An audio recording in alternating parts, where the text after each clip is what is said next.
We just saw The Matrix Resurrection before everyone else. I'm shocked how easy it was to get in there. Oh, yeah. Super there was easy. no one in there. There was no one in there. Not checking anything. They didn't check any vaccination cards, any IDs. It was based. It was awesome. No mask enforcement. It was truly the red pill experience for The Matrix Resurrection. Dude, literally, it's so funny because anyone could have just walked right into the IMAX theater and just sat down. With food, honestly. I had a water bottle in hand, and they didn't even care. And I mean, most places don't care. I've been stopped many times. I try to bring food in everywhere I go, and they stop me a lot. Really? Yeah. I actually can't remember ever getting stopped for food and drinks since I was like a child for a movie theater. It's only been happening to me the last, I think 10 years. It's been more recent than when I was younger. 10 years is a long stretch of time. I know, but I used to go to the movies a lot when I was younger, and I brought food a lot, and then there was a point where they said no more food, and they kind of just stopped that. There's always that one theater that is super anal about it. Like there was this small theater a town over from me growing up, and they were always just fucking assholes about people bringing in food. They would search your pockets. But it wasn't shit. a chain. It was. I think it was a small regional chain. But so it wasn't like an AMC or anything. Gotcha. That's how it is by me. The Regal Theater, they wanted to check the bag of my friend's dad, and he's like, "You're not checking my bag," just out of principle. And they're like, "Then you can't see the movie," and they just denied him from coming into the theater because he said no. Christ. And he had food in there, but he just didn't want to show them what he had. Base, honestly. He was the next Aurora shooting. Just waiting to happen. Might have been it. Yeah, and plus this was the shittiest movie theater. It was in the chain. It was number 6 or something. So we called it Sticky 6.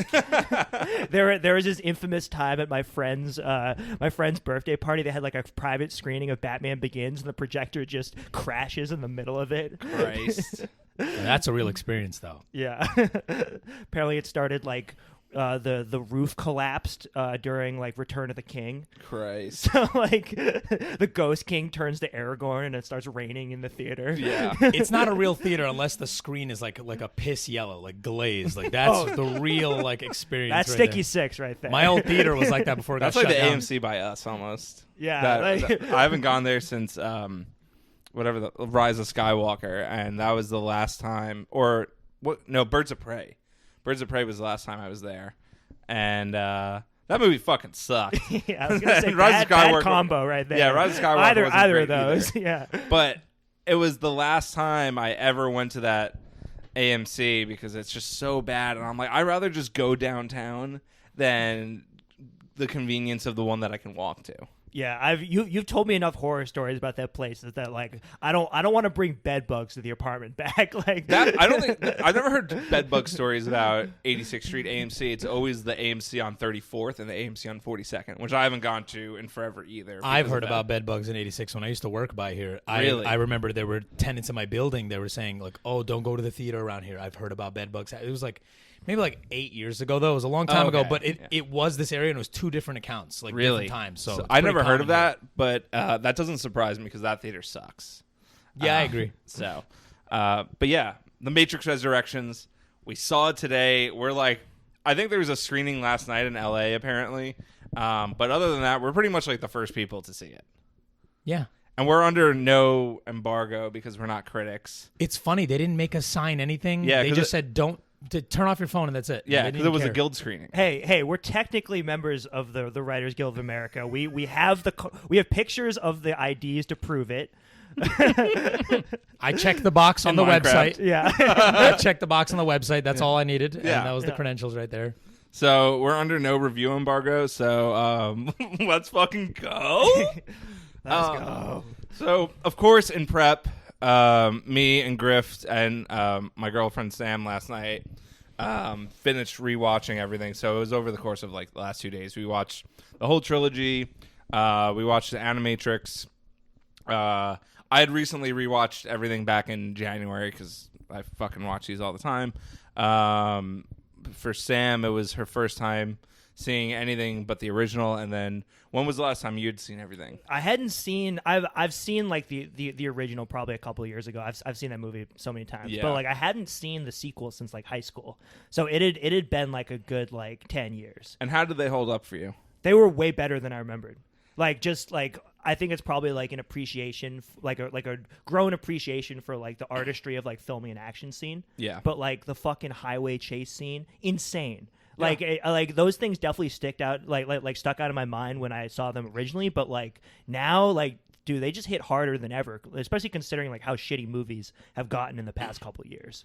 For sure. And couple years? You're gonna just say couple years? Well, it's relative. Yeah. I'm gonna say around 2008 is when a big majority of movies started turning bad, and I don't know if it has to do with anything about the crash or whatever, if that affected funding for movies. But I noticed around there we still got good movies, but they started to like thin out a little bit. Well, they just poured more and more of the budget into CGI as opposed to like, you're right, the practical effects and the actual like environments that are getting destructed by the action scene. For sure. Yeah, because it like particularly just the fucking shootout in the security checkpoint at the building, just like the bullets actually like destroying like pillars, and there's like stone flying everywhere. Yeah. You don't see that in movies anymore. You don't. Like, and what's interesting about that I want to talk about is that scene is very heavily like, because the first movie is pretty much inspired by John Woo films as well, and John Woo is always known to like tear up a scene. Like if they're in like a tea house, that whole tea house is going to be shredded, and you're going to see debris everywhere.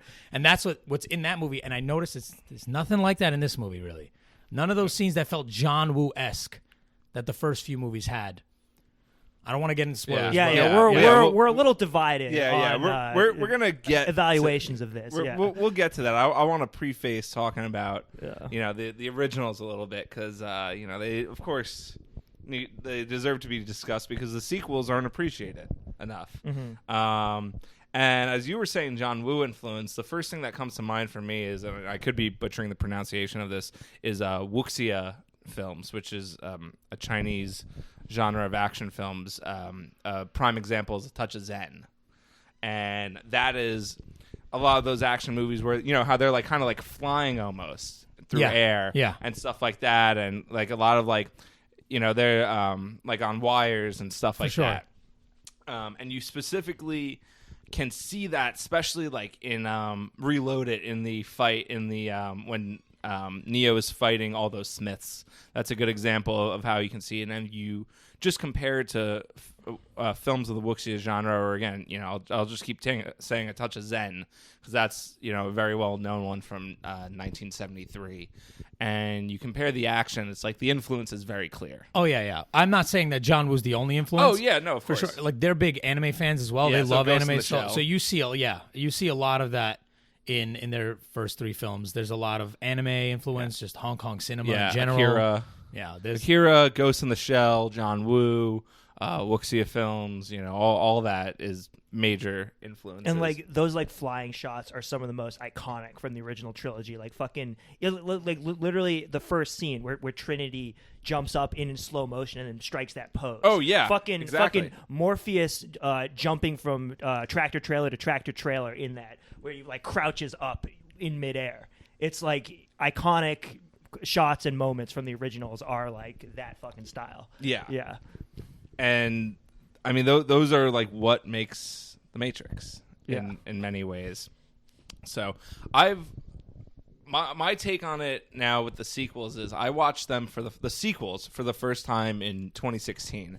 I'd never seen them prior because everyone was like, oh, they're garbage and stuff. And then, people told me to watch it, and I couldn't fucking believe how good they were. And then upon rewatch, I was like, not only are they amazing, but I think they're better than the original. And it's a bit more tricky with Revolutions, but Reloaded is by far the best in the whole franchise. I'm gonna say I disagree, just because I think that the original Matrix is like the perfect film in the sense that it's paced so well and it throws exposition at you at such a an organic way. It happens so fast you don't even realize you're learning so many things as the movie goes on. It does such a good job at being exposition dumped, and you're just sitting there like, wait, I didn't even realize they're literally just like sitting there explaining lore to me, but it's being done in such a natural way. It doesn't feel so like movie forced. Like, I don't know, that whole movie is just paced so well. Like, you're just always moving, and it's always something happening, and you're not even questioning it's not being dumped on you. It like you're taken along. It like takes your hand and like brings you along. It's done in a way where I just think that yeah. none of the other movies obviously were able to do. Again, even the new one, but I don't want to get into the new one. But no, I think the first one is like perfect. I think it's just like I like the other two movies. I want to say that I do like. I'm one of the few people who actually do like the sequels. I do see the flaws people have with them. I mean, I think that the flaws come in for the fact that they kind of stole the story of the Matrix from someone else. What do you mean? Apparently, I forgot the writer. There was like someone who wrote like either a short story or a book or something like that, and I can't remember the name. I'd have to look it up. But they were actually sued for stealing the story. Yeah. So at the end of the This Matrix, sounds like vaguely familiar to me, but not like super. So at the end of the Matrix, it kind of has like a closed off story in a way. Like they saved the day, whatever. It's done. But it could work as a standalone movie. Yeah. Yeah.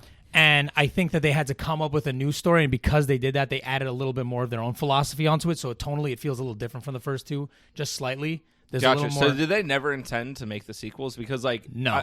Because watching The Matrix now, because I never watched it when it came out, and I think the first time I watched it was in high school, and I wasn't even crazy about it the first time when I watched it in high school, shockingly enough. And but watching it now, having seen the sequels, of course, like, how could you not continue from that? No, for sure. I think they did a good job expanding the movies. It's just you can definitely tell a little bit that, all right, we need to make more. If they did steal, which people say they did, if they did steal from that story, they now had to add on to someone else's story that they did. But at the end of the day, they did execute it in a brilliant way. Yeah. Like you could steal a story, and it's still about the execution. It's the cinematography. Great artists steal, bad artists copy. Yeah. So, every story is stolen. There's no original stories anymore.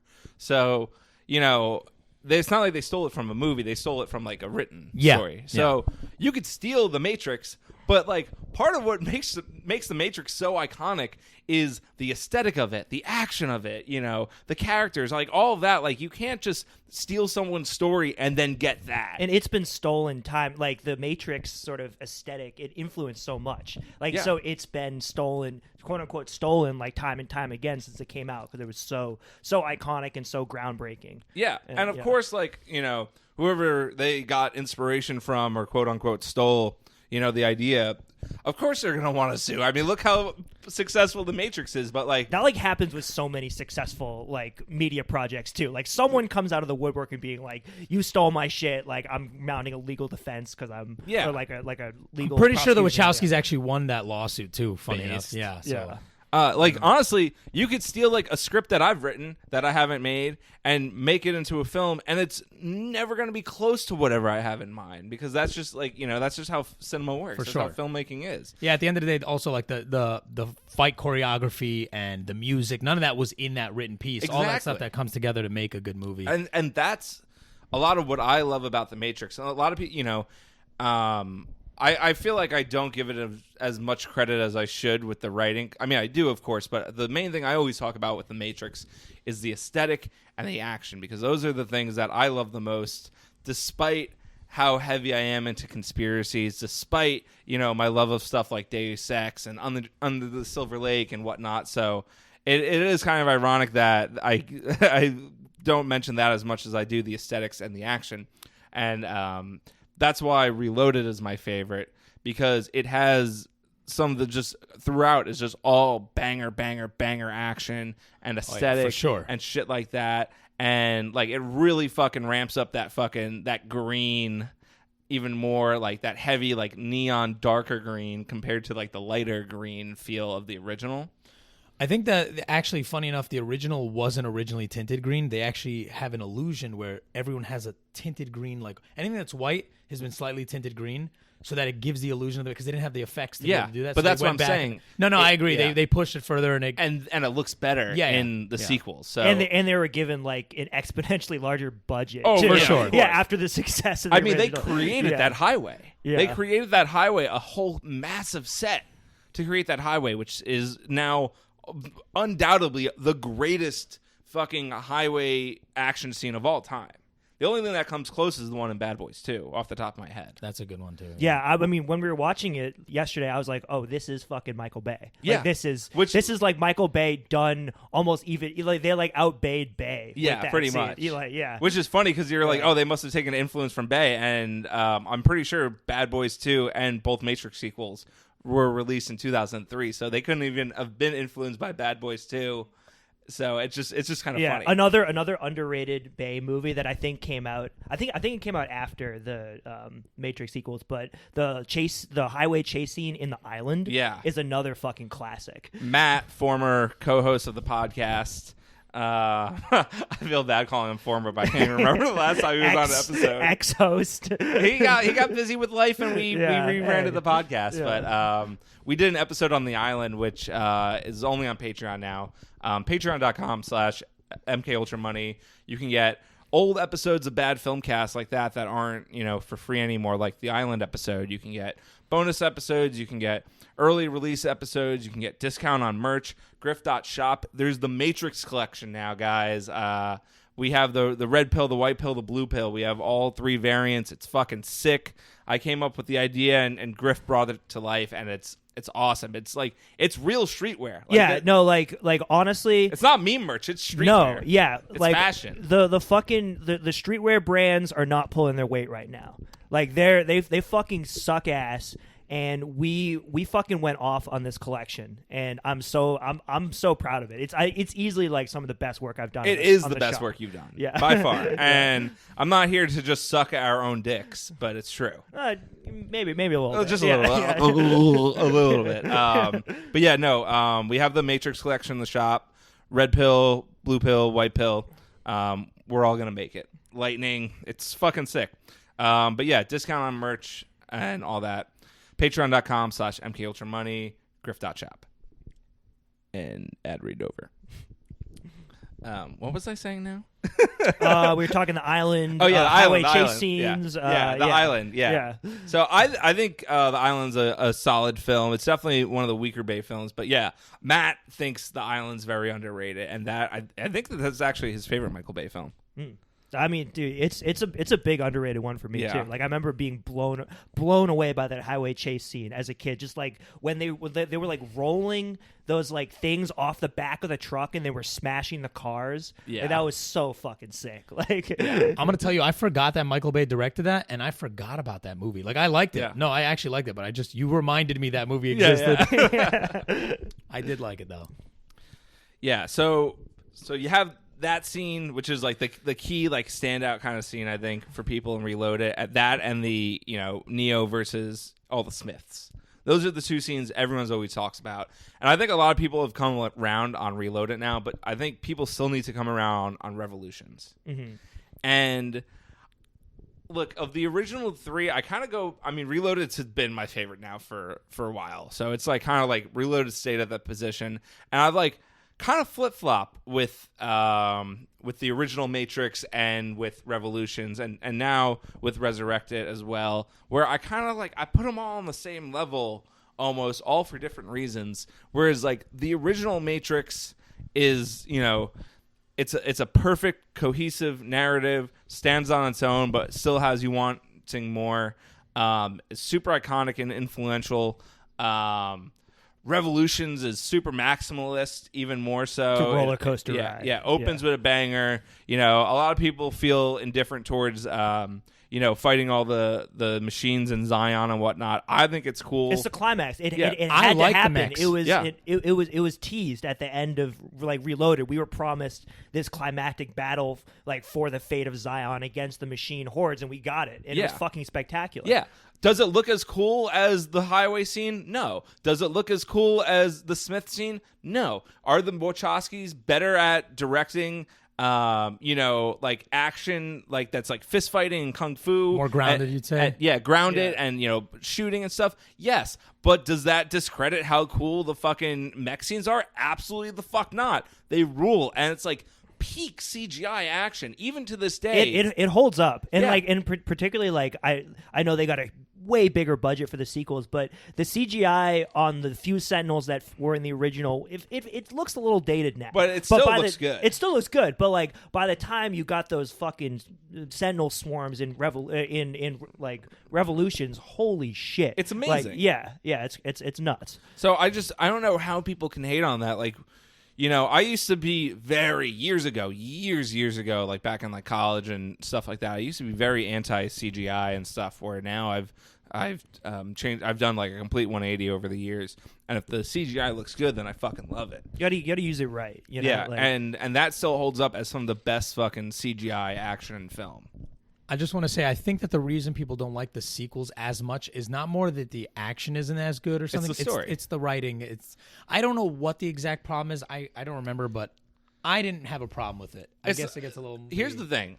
The sequels don't introduce anything that crazy in terms of themes and philosophy compared to the original. They still do. That's it. But the original, it's just like it sets the whole ground, and it's very front-loaded thematically and philosophy-wise.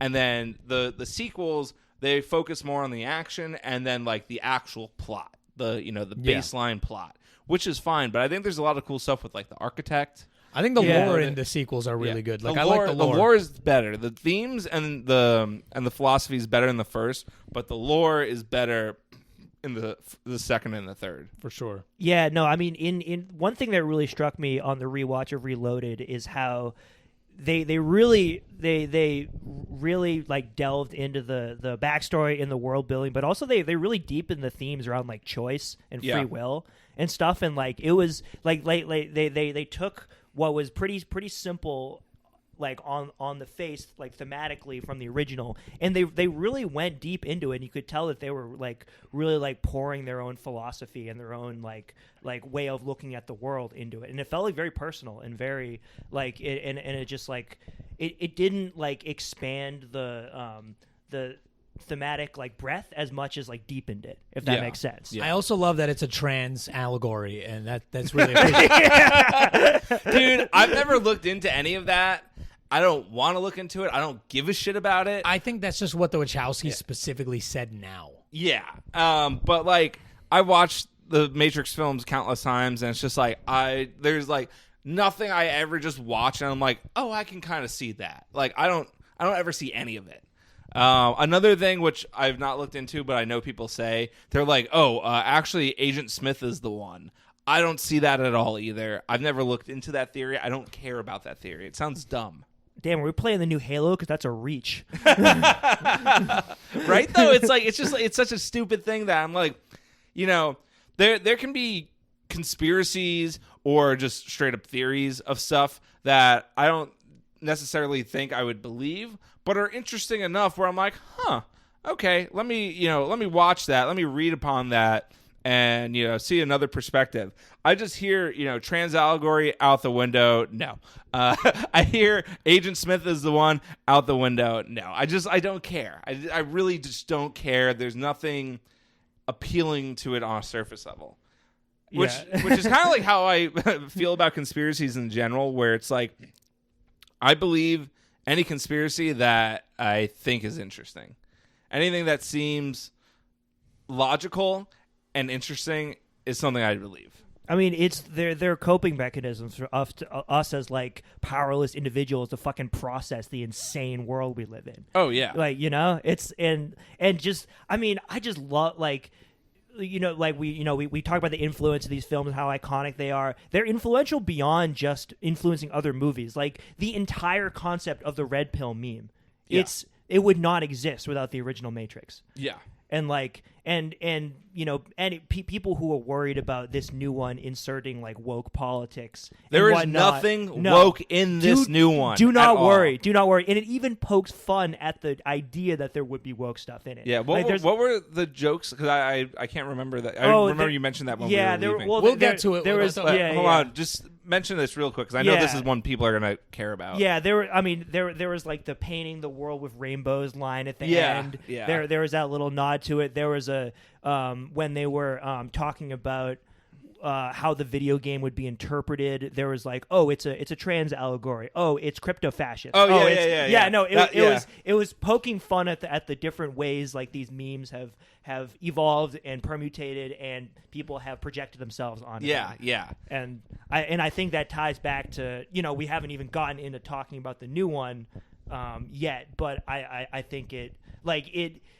The way it was self-aware about being self-aware in that way was I know you think it's a masterpiece. I liked it, We got some others in the house that weren't as high on it. But, I didn't like it. Yeah. But yeah, everyone's like, oh well, they're both trans now, and I didn't. That part was cool. The fact that they're both trans now is pretty sick. The main characters actually. yeah. Bullshit, we're not in spoiler territory yet. Neo and Trinity both swap genders. Yeah. That honestly would have been kind of funny though if they just did it like so overly done that it was like satire. Well, Neo has longer hair now, and Trinity's hair is like even shorter. Yeah. There you go. In a binary world, they become non-binary.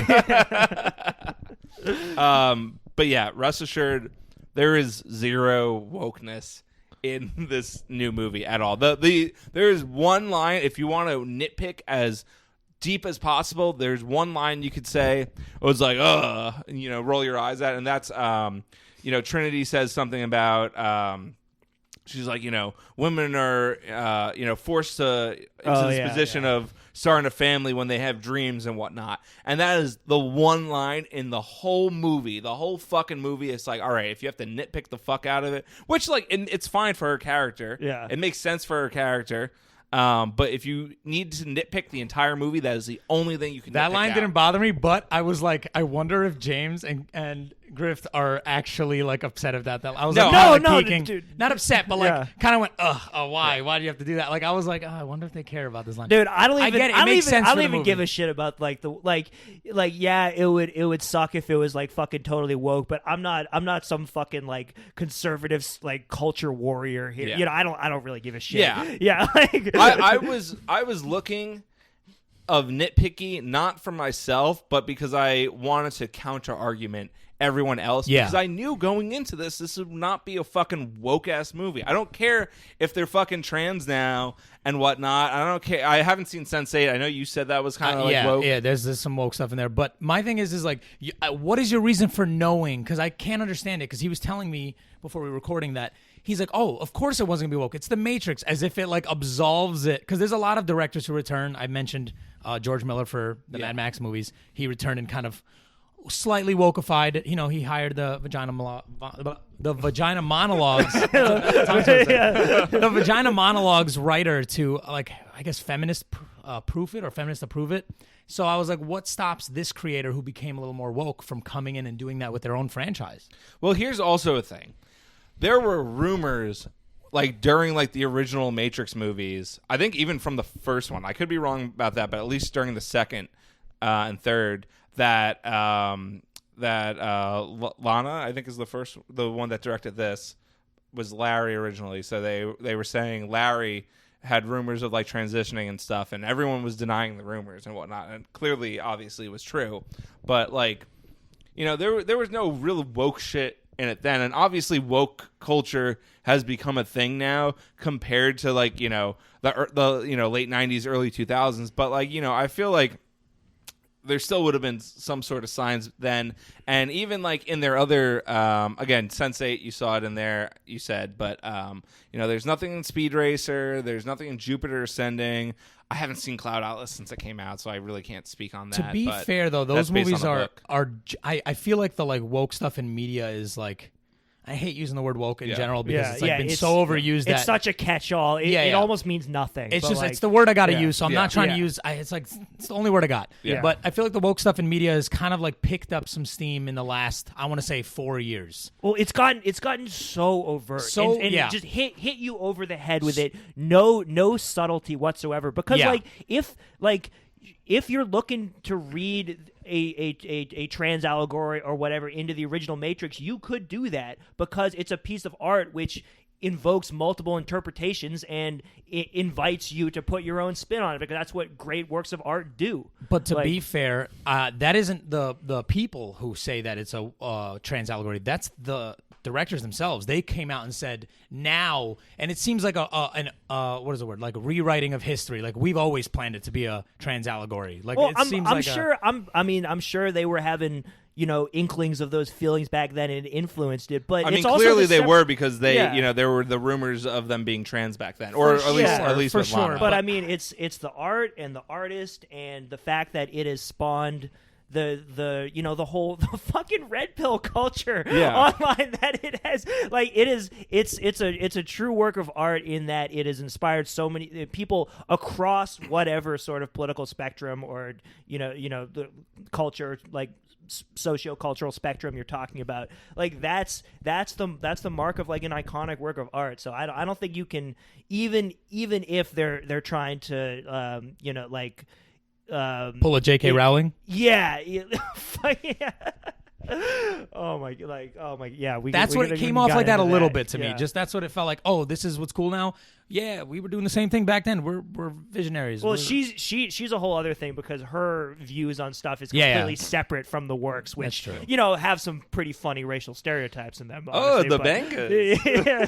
Oh yeah, these bankers, they seem like a certain group of people. Yeah, the one Asian character, I'm gonna name her Cho Chang. That's actually the name. Yeah, Cho Chang? yeah. The one Jewish character is named Anthony Goldstein. Wait, is this all real? This is all real. Yeah. As fucked up, I guess, as he's racist. an Italian Jew. He's from Long Island. You can't lie though. If you were Asian, Cho Chang is a pretty sick name. I'm sorry, that's a sick name. If what's your name? I'm Cho Chang, dude. Don't fuck with me. It's so funny. Dude, Anthony Goldstein is just a guy from Long Island. Yeah. Do you know how many fucking half Jewish, half Italian people there are on Long Island? A ton. I feel like My know an cousin's Anthony that. Goldstein. Dude, I know a fucking my cousin Jonathan Bellamente. Is Jonathan a Jew name?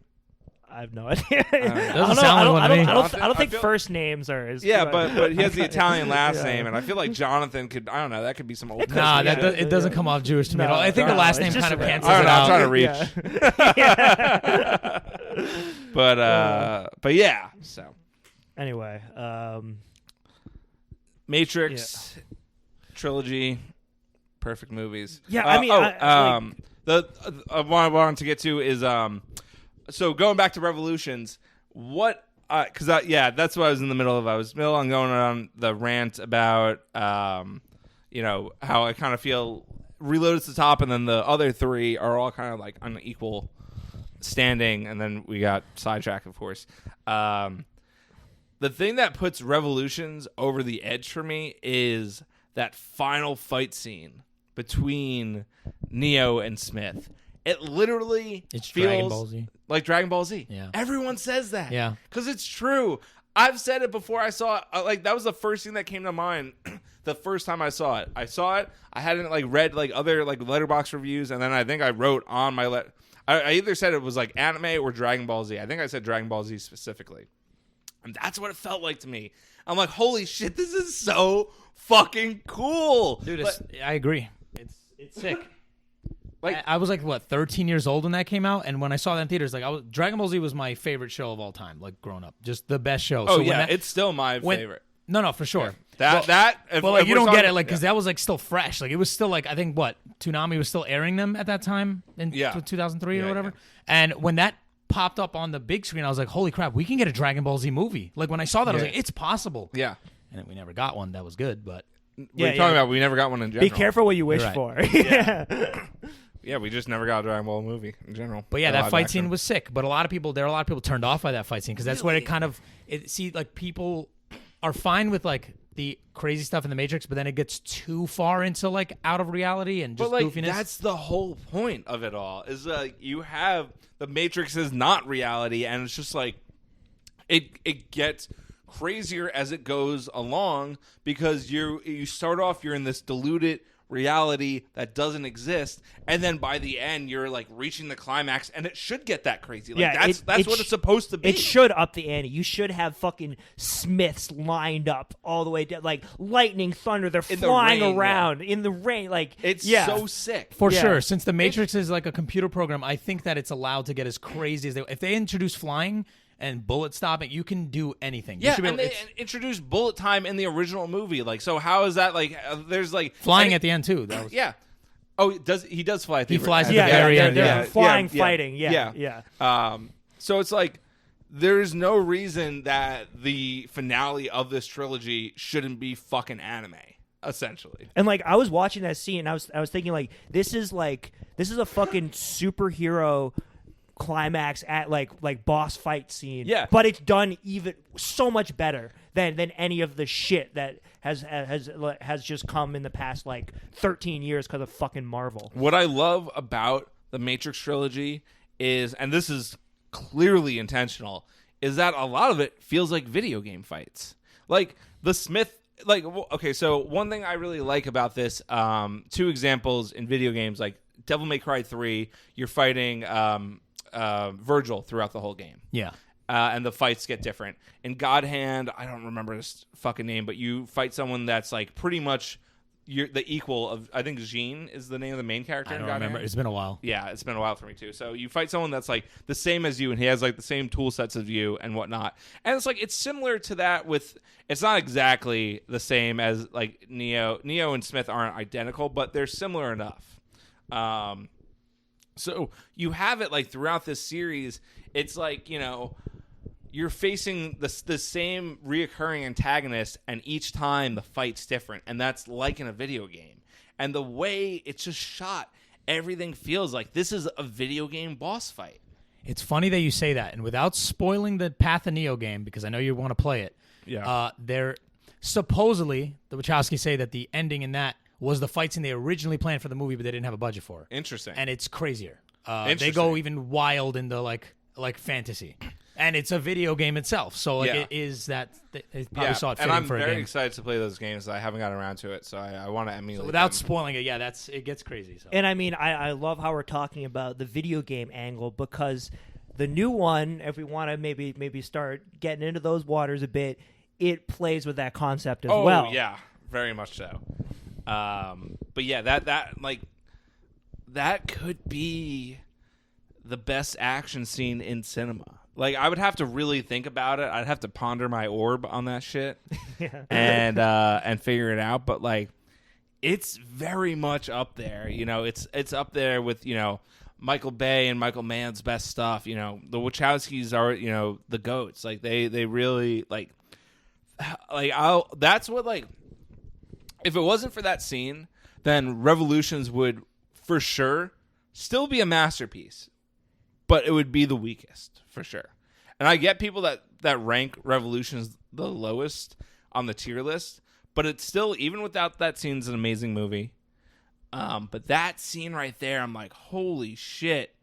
It's like, wow, that elevates so much for me, because it's just, it's unreal. It's really unreal, that scene. And if you watch that and you don't like it, then I don't know how you could call yourself a Matrix fan, because that's what it all is leading up to, is something like that. Well, I mean, each sequel like pushes the boundaries in different directions. Like Reloaded, it pushes the like complexity of the world building and the philosophy, as well as like the like action heavy scenes with like vehicles and stuff, and puts the, you know, and the you know, kung fu fight scenes. Like they have the fucking they have like a kung fu fight scene with like knives and swords that they're just grabbing off the wall. It's like none of that was in the original. And then in the Revolutions, you have the CGI heavy city invasion, as well as a Dragon Ball Z style final boss fight. So it's just like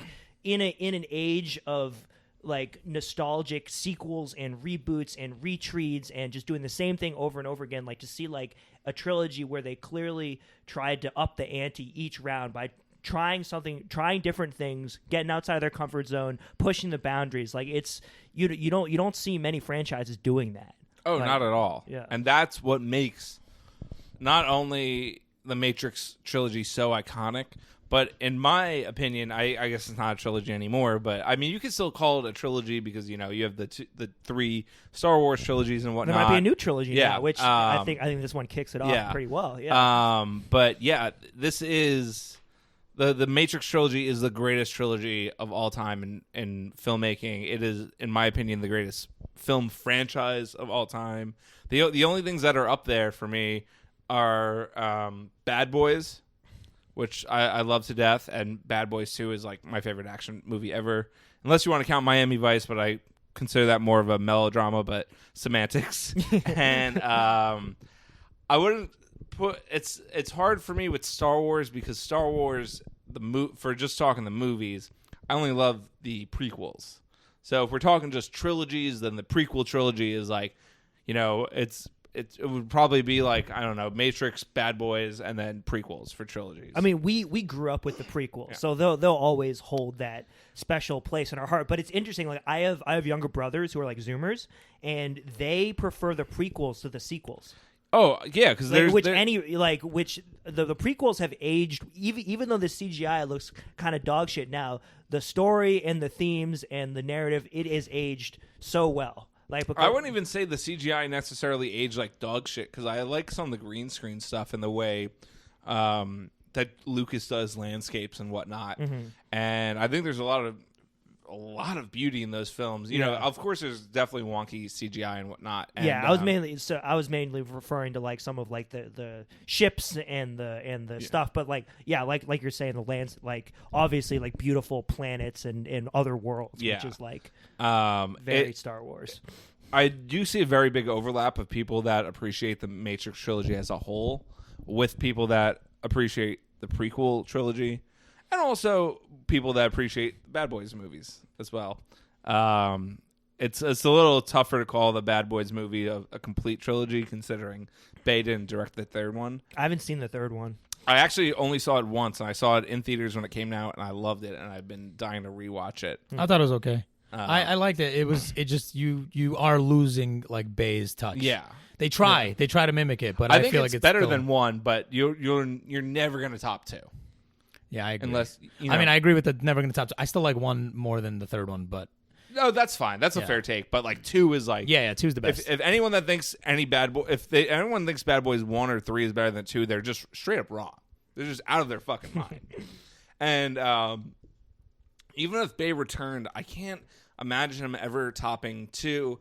And this is kind of for the same reason that I don't think Reloaded would ever be topped, is that there's something about that time period, the early 2000s, which is like peak action cinema. There's an aesthetic, this transition from film to digital. There's so much experimentation going on, and just the early digital aesthetic mixed with 35 millimeter and stuff like that and going on, that it's beautiful there, and it doesn't feel ultra realistic, and it doesn't feel super dated. It's its own thing, and we're probably never going to get something like that again. And you could say that, and this has been a thesis of mine forever, but the late 90s to early 2000s is when a mainstream art peaked.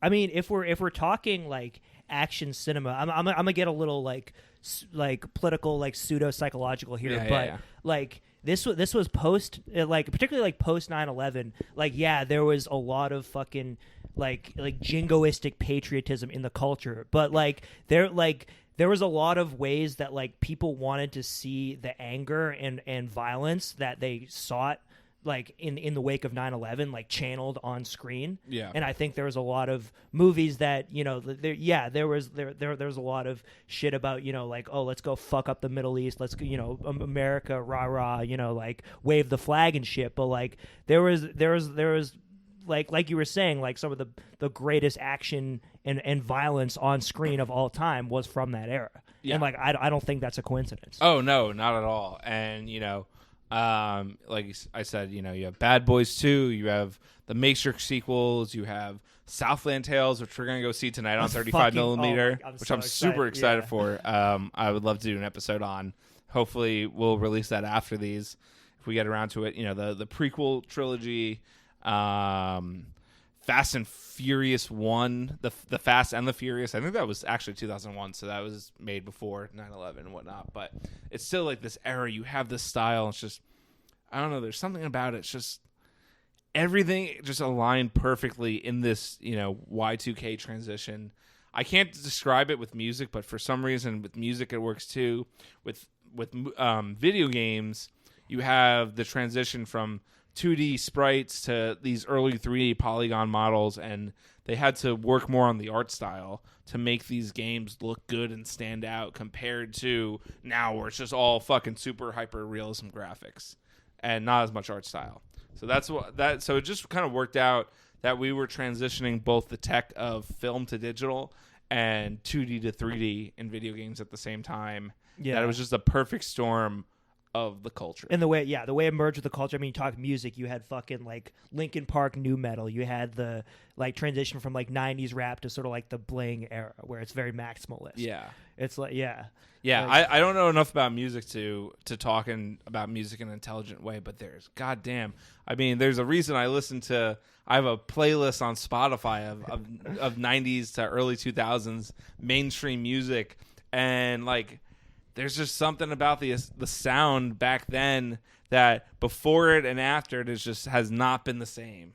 Yeah, I mean, I remember like throw on like any playlist of top charts bangers from like the middle school dance era, like the fucking Timbaland beats. Yeah, like the like. It's, no, I think right before that, like I think I always say this is that the world ended after 2006.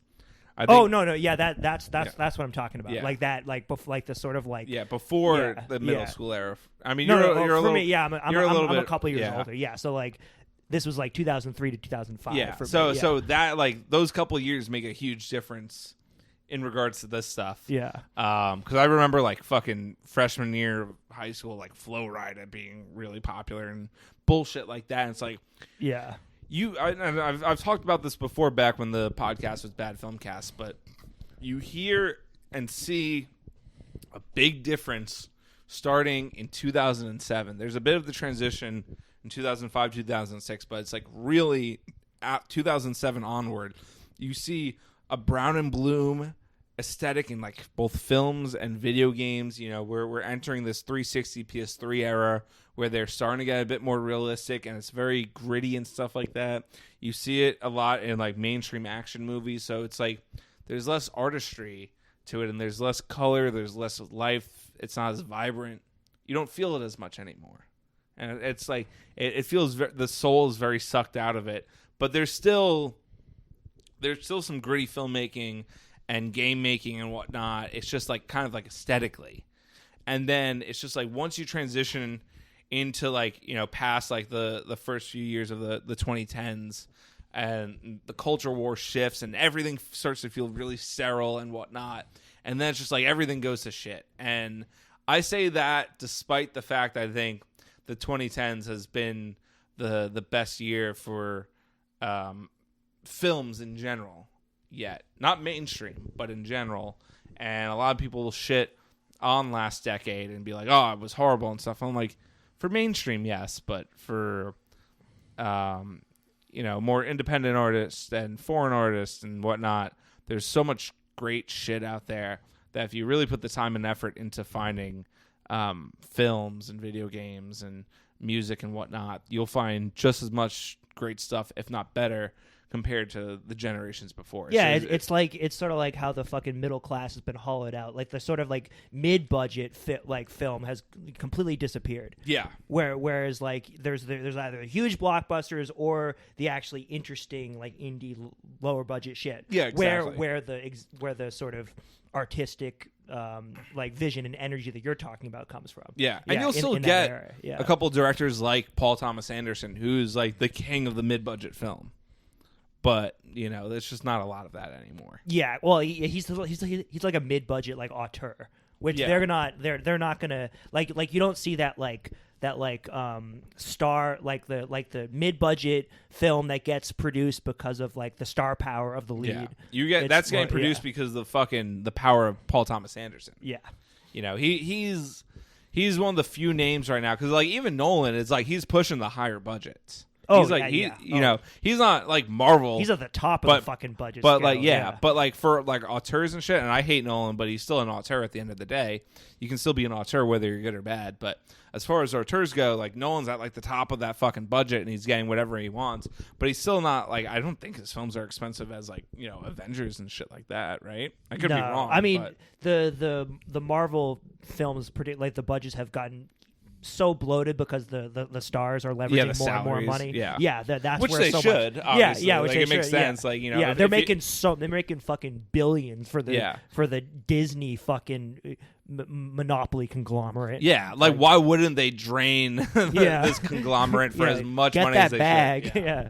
So they obviously should with that, but yeah, I mean that's just my take on how the cultures progress. But now transitioning more into this Matrix Resurrection talk is you. So I said before going into this, I knew that this would be as like Twin Peaks: The Return is to the original series, as the rebuild movies have been to the original Neon Genesis Evangelion, as Final Fantasy VII Remake has been to Final Fantasy VII, and those have all been deconstructions of this original property that is so beloved by many and people are so nostalgic for. And it's like, how do you bring these iconic franchises back?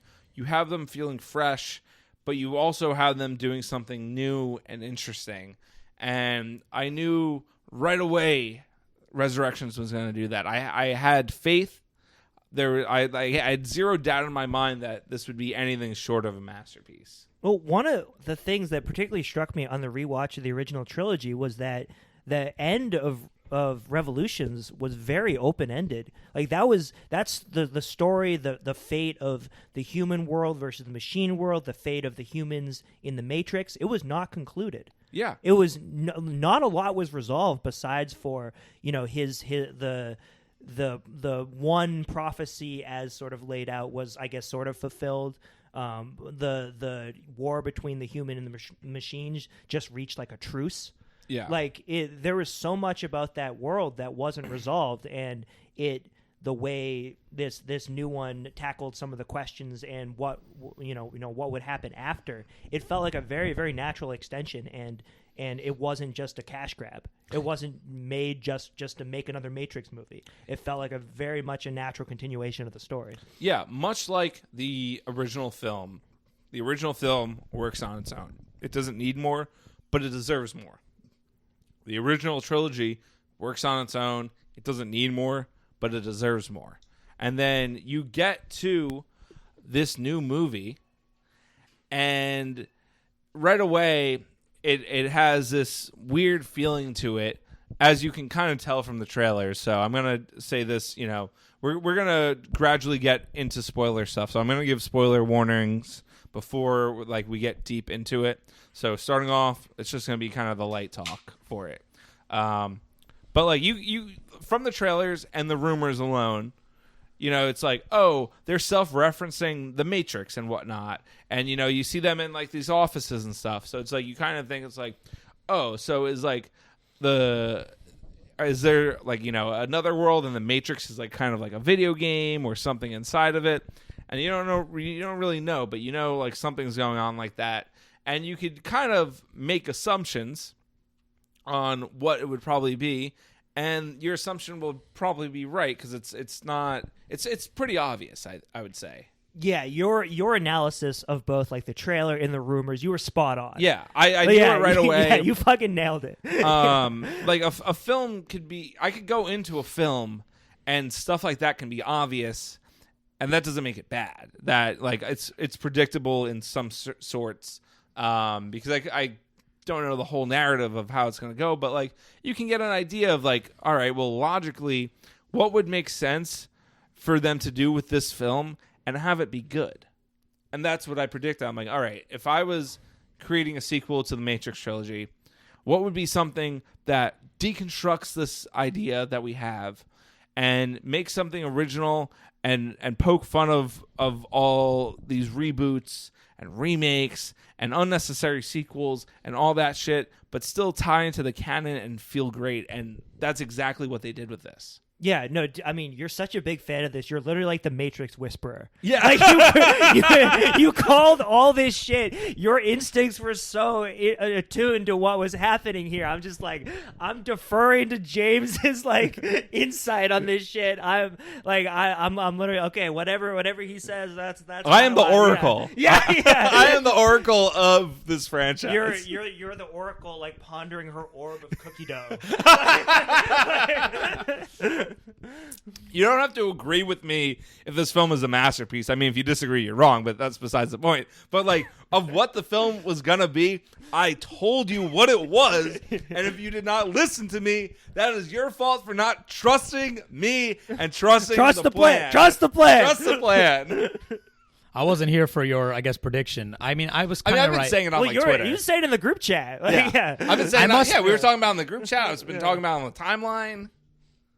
Man, did I skip over some of this shit? I don't even know. I might have missed some of it. You were responding to some of it.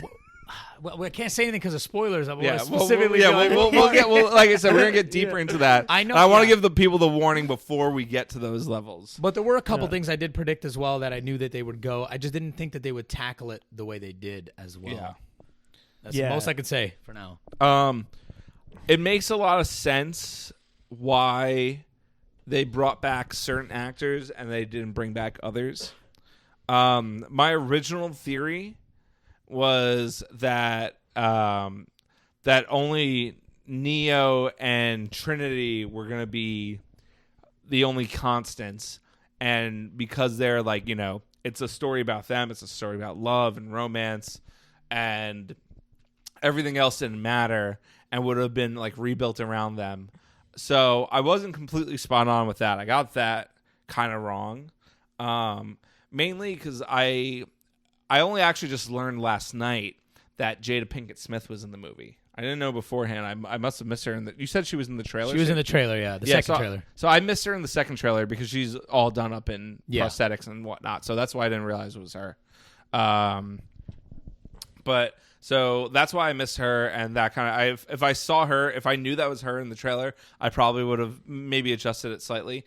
But yeah, so I thought that it was only them because Morpheus was being played by a new actor, which having seen the movie, it's fine and it makes sense. I have some qualms with it. Clearly, small spoiler, it's not the same Morpheus. Yeah, and clearly the only reason that they made this character a sort of like quasi new Morpheus, but has elements of the old, was because he's an incredibly popular character. You want to bring back some aspect of him. Yeah. It's not the Matrix without some of Morpheus's DNA in it, you know? Yeah. They did do a sort of like deconstruction of the tropes of this like black character. You know, they made him a little more like fucking like hip. This is like hip hop Morpheus. Yeah, and like clearly they were doing this all on purpose to like kind of like fuck with your idea of Morpheus, because like some light spoilers here, because this is all stuff that happens at the very beginning of the movie. Morpheus doesn't realize he's kind of Morpheus, and then he takes on the role of Morpheus, because it's not Morpheus. He's an agent. Like, even in the credits, it says Morpheus/Agent Smith, which I thought was kind of weird because you have the other character that's actually Agent Smith. Yeah. And I mean, I liked that they made this sort of new Agent Smith like a sort of like douchey tech bro. Like, yeah, it's cool. It was no, like, but like I don't know. I kind of wish they brought back Hugo Weaving for it, or like at least like transformed him halfway through. Yeah, to Hugo Weaving. I think the new actor did some good things with like translating over the mannerisms to this new character, But yeah, you can't beat the classic Hugo Weaving. Yeah, and Agent Smith. There's a reason why I didn't bring him back without saying any spoilers. The whole like reason why Morpheus isn't in it, it wouldn't make sense for Hugo Weaving's character to be in it because he's technically a program, and I can't. We have to get into like spoilers. Well, we're gonna get. I want to like lightly as like. Get into so tough to talk about this movie without talking about when spoilers. it like it really is. I want to get as much out of the way as we can before we get to the heavy spoilers. So it's like if people are okay with a little bit of spoilers, they can listen now, and then we go at the end. At the end of this episode, we're gonna go full on heavy spoilers. So because that way, after people can listen to it after it comes out, or they might not hear it till after then. Anyways, so we'll get to heavy spoilers at the end. It's all my answers to everything you guys are talking about has to do with the heavy spoilers. I keep waiting. I gotta bookmark everything you guys are saying. But I mean, it is fine because Agent Smith can, look like anyone pretty much in these movies and take control of anyone and whatnot. And in a way, he is both buffed and debuffed in this. Yeah. With his powers, which works in this. But yeah, I think they could have brought back Hugo Weaving, or at least like halfway through they could have brought him back, and I would have loved that. But I liked the new Agent Smith's power to turn into a 9/11 jumper. Yeah, there were times where like he's talking and I'm trying to picture Hugo Weaving talking in my head and see if it works, and it does. Yeah. So, but yeah, I do miss Hugo Weaving. He is. It's funny. I can't even like name any of his other fucking roles, but it's just Lord of the Rings.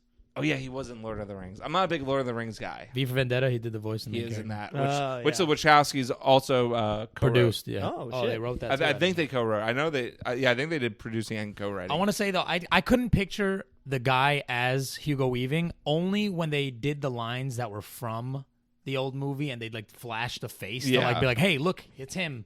That's when I could see it because he was imitating him, but then he would go out of imitating him and be his own thing. Yeah, like I mean, one of your criticisms that you told, like your initial reactions was like it used too much of the originals, and like it falls like, back on it a lot. Yeah, no, it did feel like yes, they used the clips in very very brief flashback mode. It did feel a little like a clip show. I that like it though. No, I did. Because I didn't mind it, but I could see why someone wouldn't like it. Okay, but my favorite thing about that is actually one of my favorite things in the movie in general, and this was shown in the clip at the Game Awards briefly. Yeah. Where they have this like teared up like movie screen almost, and they're like standing in front of it, and they have it playing in the background, and I think that's going to be something that a lot of like big cinephiles, especially that are into the vulgar or tourism and stuff like that, are really going to be pointing out and keep coming back to as far as like frames and visuals go, and I just think that's such a cool thing to do. It's like you have the original on display and the screen's like ripped up and teared, and you have like this like rundown stage that they're on and whatnot. And it's just like it's such a fucking cool visual. That's and pretty it's just fucking like cool. I mean, it's cool, but I mean, the game did it first, so like, if anything, the game should get the credit because there's kind of a scene like that in one of the games. Again, It's not really a spoiler to like ruin it for you. Like yeah. you won't know what the scene is Yeah. when it comes, but there is a scene where you're fighting in theater and you see a scene from the movie and you're just like, oh, that's interesting. And that's like canonically happening in the game, like where you're seeing that, or is that just like a video game thing? It's canonically happening in the game, I guess. Like, yeah, there's like extra scenes that aren't part of the original trilogy because you go through the trilogy as Neo, but they added. It's more like a director's cut. There's more scenes. But I think that's cool that they even pull ideas from the video game. No. I just wanted to make that joke that the video game did it first. Yeah. But I think, again, that would be cool, pulling ideas they had from the video game that they weren't able to do in the originals, but they still wanted to do. For sure. So I like that a lot, and I always love, interesting kind of visuals like that. So that was a scene I loved a lot. And just trying to, like, they were given, some explanations and stuff during that and whatnot, and trying to break him out of this like mindset that he had and red pill him. They were red pilling him. And there was a lot of very self-aware humor. Yeah, like we don't want to spoil the big laugh line, but there's a name of a certain character that references a certain meme associated with the red pill, with like the red pill concept, which is we were losing our minds. Oh my god, you'll know immediately, and it was clearly intentional. Yeah, it was so fucking obvious. dude. The whole theater started bursting out laughing. Yeah, everyone was everyone knew it, which made it even better. That was the biggest reaction anything the movie got. Oh from yeah, the crowd. for sure. Yeah. I think James was the loudest. Oh, laugh, I was though. for sure the loudest. I was literally knee slapping. I thought he was dying at one point. That was loud. So fucking funny, that scene. I mean, we'll get to it. If we get to spoil it, we'll talk about it. Yeah, maybe. well, we don't even need to spoil that, even at the end. You'll know what we're talking about when you watch the movie. And if you don't know it, then it's just over your head. I don't know what else to tell you. Yeah. If you're listening to this podcast have you and not you watch, been on the internet? Like, what the fuck you doing here? If you're listening to this podcast and you watch Resurrections and you don't know what scene we're talking about afterwards, I just don't know what to tell you. You can go look at my just saw the Matrix no context pictures post and still not get it. Like you're beyond it. Yeah. Not gonna make it. Yeah, pretty much. But yeah, so there's a lot of there's a lot of humor early on, and I use the term humor loosely because it's the humor feels purposely bad and forced in a way where it's like the audience and Neo are supposed to kind of have the same reaction of just like See, I knew that. See, I was thinking that too. Part of me thought like maybe this is supposed to be, without getting into spoilers, this is supposed to be the part of the Matrix where it's like, oh, okay, this is like the really obnoxious work environment, and there's like cringy people with. And that was the point. But like at the same time, that takes up a bunch of your movie, and you have to actually sit through it regardless. And is it fun to like? You go, yes, oh, this yes. is supposed to be a Yeah, bad absolutely. action scene. That was the strongest part Yeah. for me. Yeah, Like, I actually love that whole I opening. hated all of that. No. Everyone was laughing. There was a few people laughing, and I'm sitting there like, oh my god. It reminded me of the scenes, all the scenes in Transformers 2. All the parent scenes, which I fucking hated, and I'm sitting there like, this is. I know they thought some of it was funny, like they were writing some of this, like, yo, that was a good, and I'm just sitting there like, this is. But like, it's funny obnoxious. because it's self-aware in a way that it's like it's making fun of all these people on both sides of the political spectrum that have become obsessed with the Matrix. Funny enough, Neo's like friend in that like place. He's actually in the first Transformers movie. He has like a comical scene. He's recording one of the Transformers. When they first I didn't even know that. Oh, that's little. Yeah. That's my autism right there. I recognize random Z-list actors. But yeah, so that I really like that a lot, and I think it's very purposely tongue in cheek. Like you can tell the difference between the quips in Resurrections versus like quips in a Marvel film. In Marvel film, they're doing it's like the audience will like this. This is funny. In Resurrections, it's clearly satirizing, and that's where the deconstruction comes in. Yeah. It's like it's all front loaded with the deconstruction. It's not just like a fucking self-aware wink at the camera meta thing. It's the fact that there is this there is this alternate reality within the context of this film universe, and it plays into that. It's like it's being self-aware about being self-aware. There's another yes it does sort of poke at the nostalgia and is self-aware like a lot of the properties that we the franchise properties that we criticize, but there's this other layer to it that I honestly haven't seen explored in movies as much. Like I think it pushed the boundaries on that stuff. Yeah, for sure. and it makes a lot of sense within the context of the narrative and it's about to go off of me, right? and of of what's happening in the film. Like all of it makes sense. None of it feels forced or anything like that.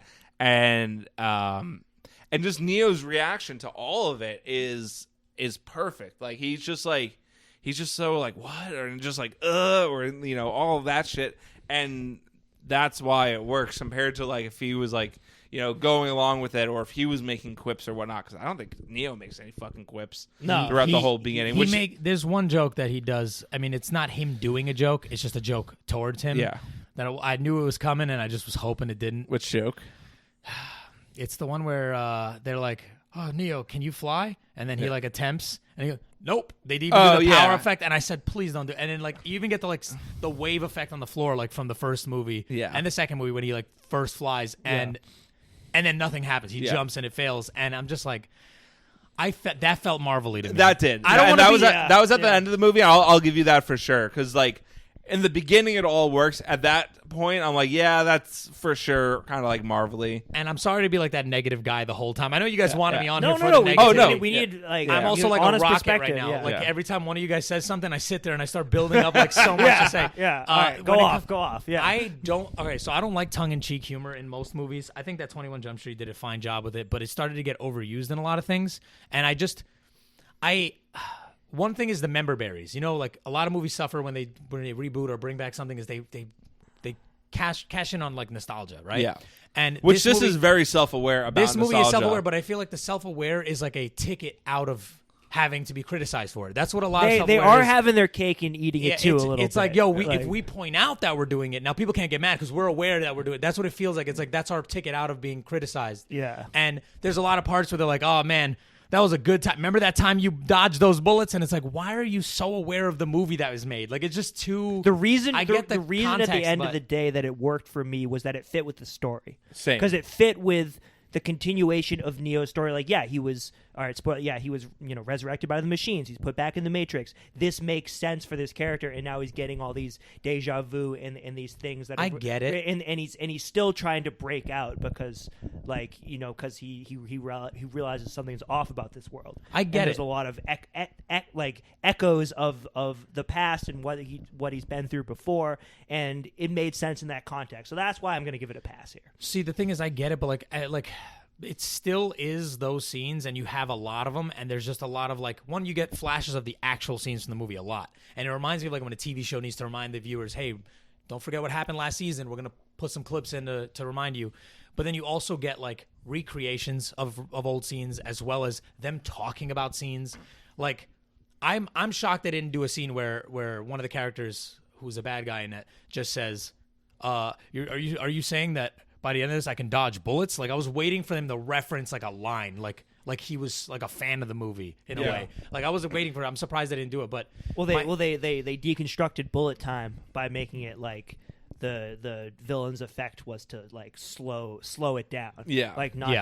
Not just dodge, but actually stop time and mess with that. Which I kind of wish we'd seen Neo play around with that. Yeah, I kind of wish get those powers. I wish that had been explored more and used more. Which creatively. could be something that happens in the sequels that will hopefully and probably happen.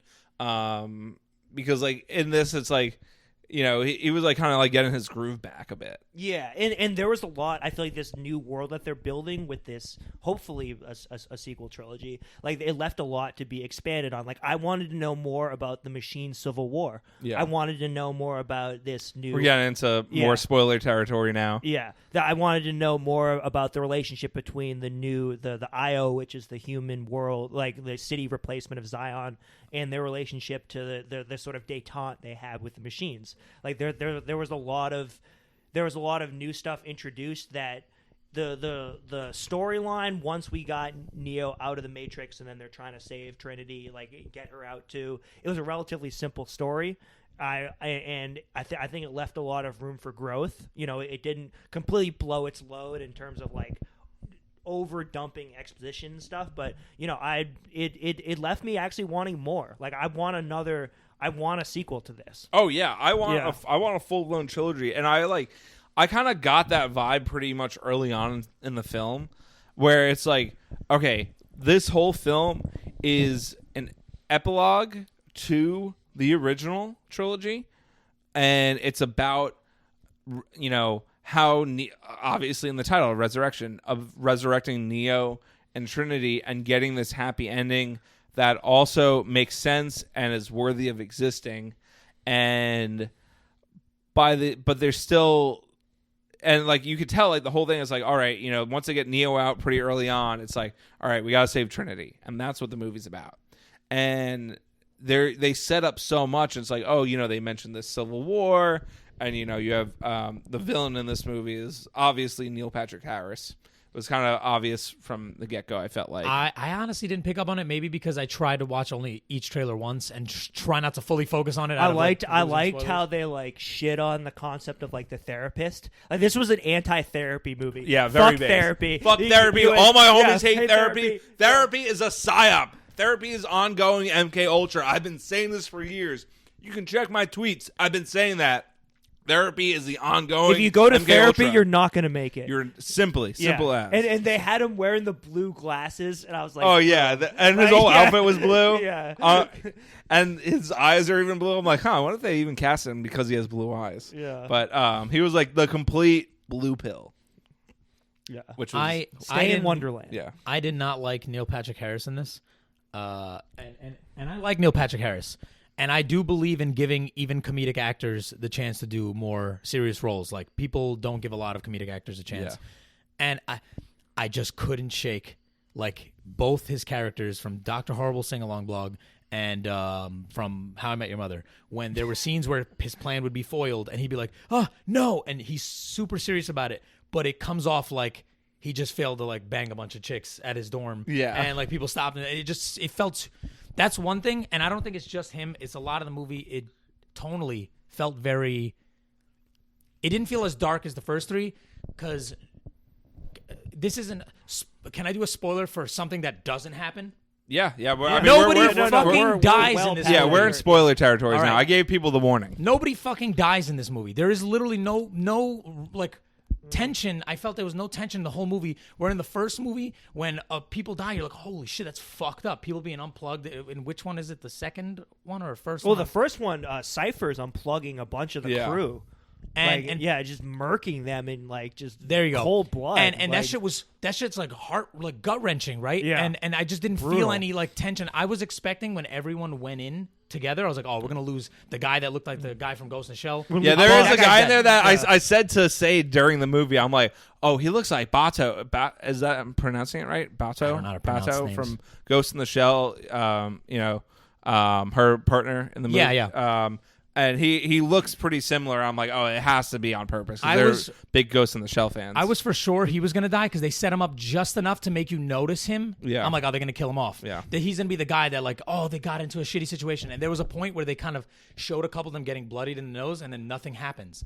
But then there's a little bit of lightheartedness here and there. And I'm like, oh, it's keeping me in that light mood where I'm like, I don't feel any end of world tension where I'm sitting there like, no, this is kind of like relaxed. It felt like a Cartoon Network level of like threat. I mean, as much as you enjoy Neil Patrick Harris like chewing scenery, playing like hamming up the villain role, he didn't have the level of menace. No, definitely not. Smiths And I hope that if it does continue, that we get a better villain than Neil Patrick Harris, mainly because I just don't like Neil Patrick Harris as an actor. I like him. I just don't think he was the proper fit. I thought he would just be like a small role as the therapist. I think he was fine. I thought he was fine, but he had some decent scenes. I liked him more as like the smarmy therapist than like the fucking he would have been better as a lackey. As the lackey that's like, stay here. But it kind of seems like he could be set up to be that for future movies. Now he's set up, but he was like kind of this movie's villain.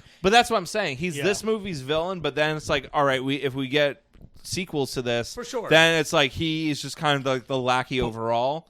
But we have to judge this movie on its like standalone on its own, like since those movies don't exist at the moment. For sure. And I think that like Smith was kind of like, one thing about Smith, the new Smith, is he wasn't a menace, like you say. He didn't have a menacing feel, other than the few times he sounded like him, and he was too chill. Like he was actually like kind of like that rival in like Pokemon or something. That's like, oh, I'm gonna kick your butt right now. We're working together, I guess. Yeah. I'll see you later. And he just kind of like walks away, and I'm like, wouldn't he be more mad? He was furious by the end of the trilogy. And now he's just kind of like, whatever. Yeah. Like I wanted like.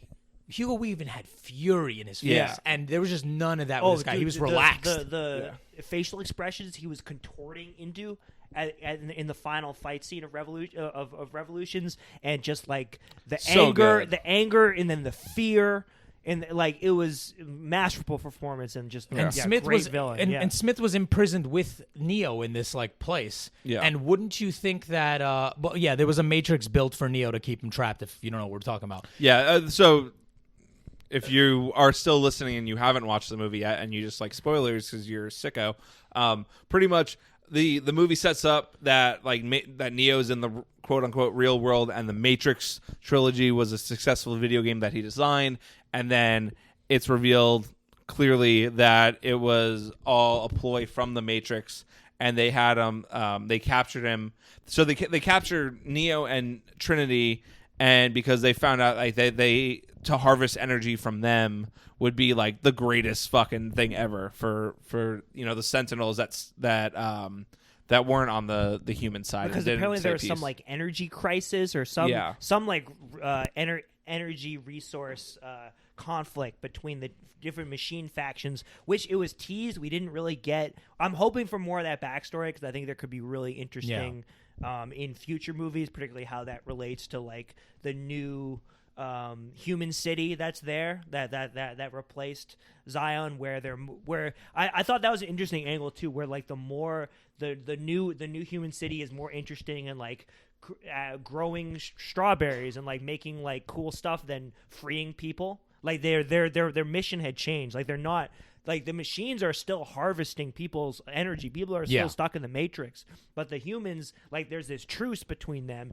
and the humans are more interested in like recreating Earth as it was before, like, oh, you're growing fruit, you have a you have an artificial atmosphere and sky and whatnot, and like they're more about like making like an Earth-like sanctuary as opposed to like, oh, let's free the entire human race from machine exploitation. I have to get back to that part too. But yeah, what I was bringing up is I haven't watched the trilogy. You guys watched it fresh. I haven't watched it in a while. At one point didn't Smith say that he hated the Matrix? He's like, I hate this place. It disgusts me. Something like that. Well, because Neo put a part of himself into Smith, Yeah. where he's like, I need to be free, and wouldn't him being like put back in the Matrix partially due to Neo kicking his ass, and now they're both used in this new simulation, wouldn't he be now more pissed? Like, yo, fuck you. One, I hated you already. Two, now I had to be trapped and be like your boss, which was kind of cool, I guess.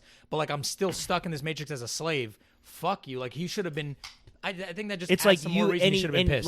like you kicked my ass, you defeated me in the final confrontation, and I'm back in this thing which you taught me how to hate.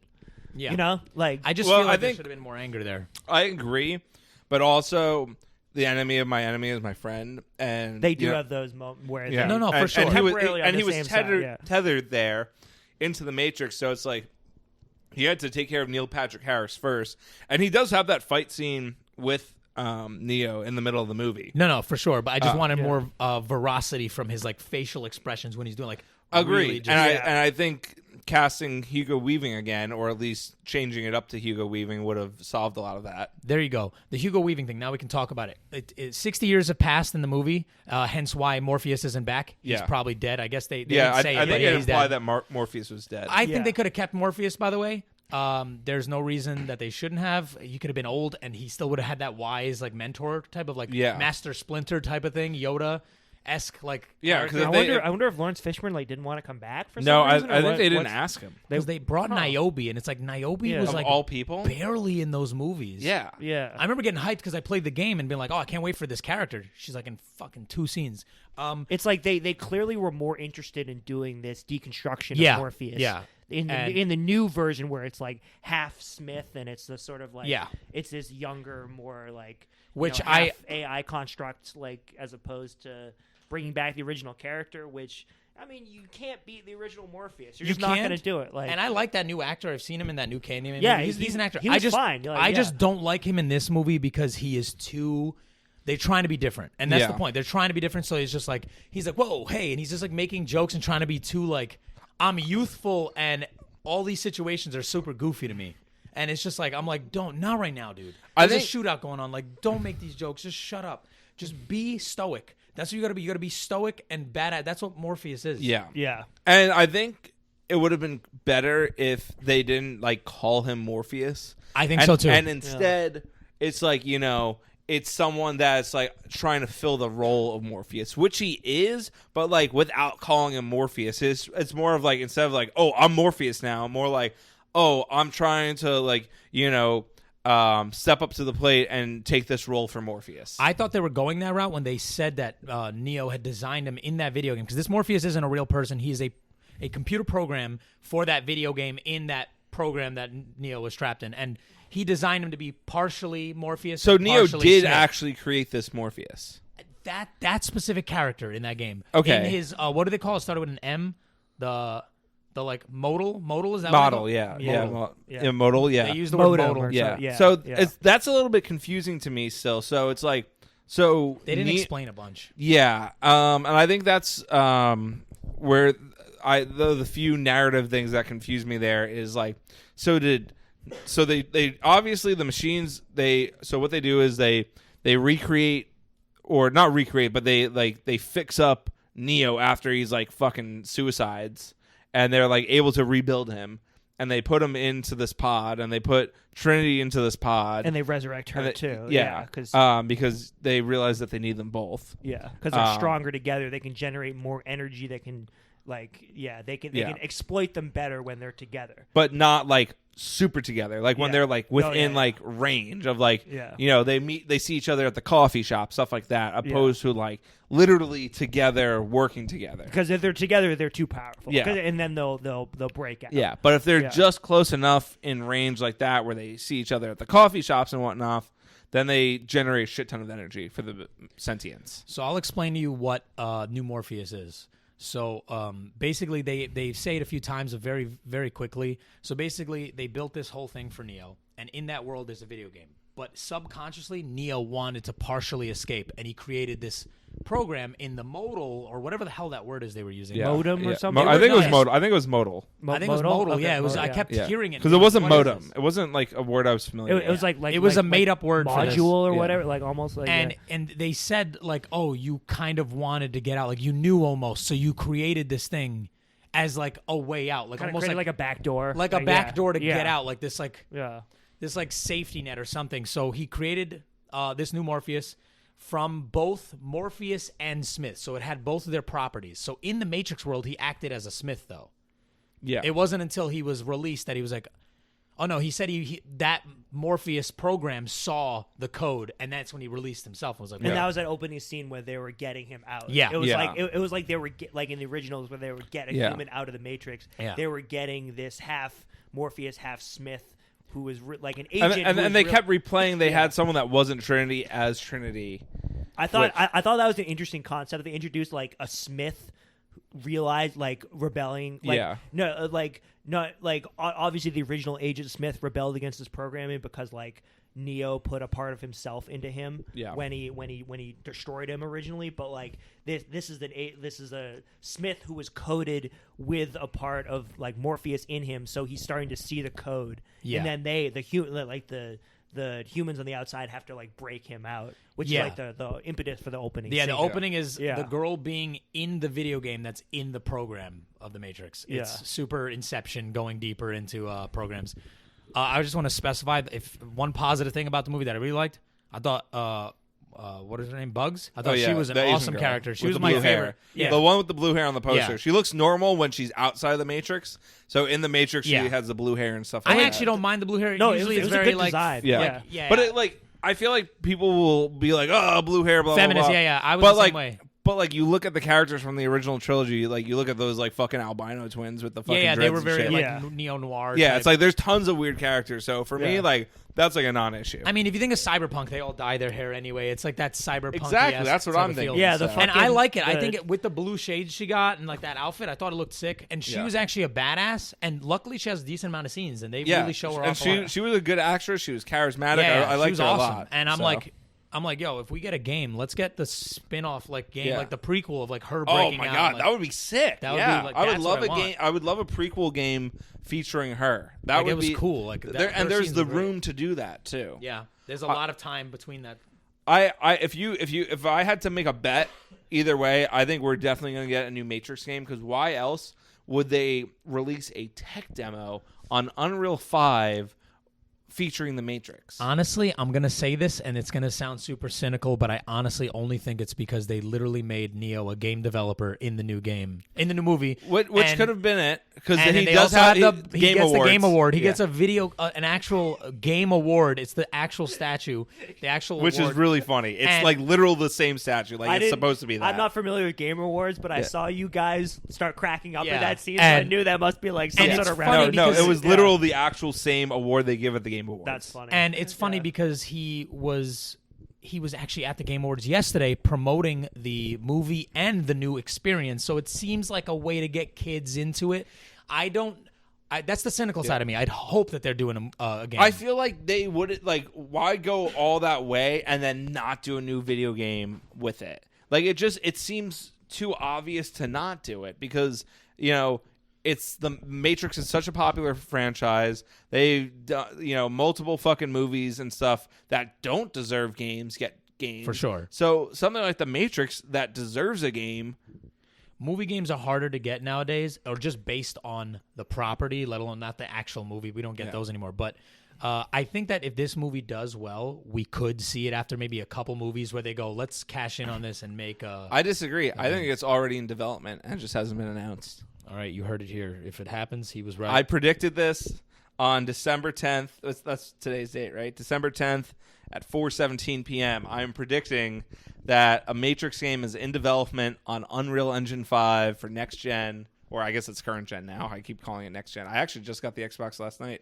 But yeah, I'm predicting it's going to be announced sometime next year. I want to say this, as well as a Matrix game, I would love the return of a Matrix game in the form of an MMO. We had one before, but I would like a new one with new technology, because I think that Matrix works well for an MMO. Yeah. But just don't fall for the same trappings. But the idea that some people could be like programs, some people could be the like, the fucking Neo types or the Trinity types, whatever they're called. So I think it's going to get announced sometime next year, because I think the thing is they didn't want to announce it already because there will be spoilers for Resurrections in this game, hence why it's not announced yet. So once people have actually seen Resurrections already and it's been out in theaters, it's going to get announced and it will come out either at earliest late next year and at latest summer, fall, earliest holiday next year, latest fall of 2023. So That's what you're saying What if it was called Binary, like the game they're developing? Oh, yeah. in the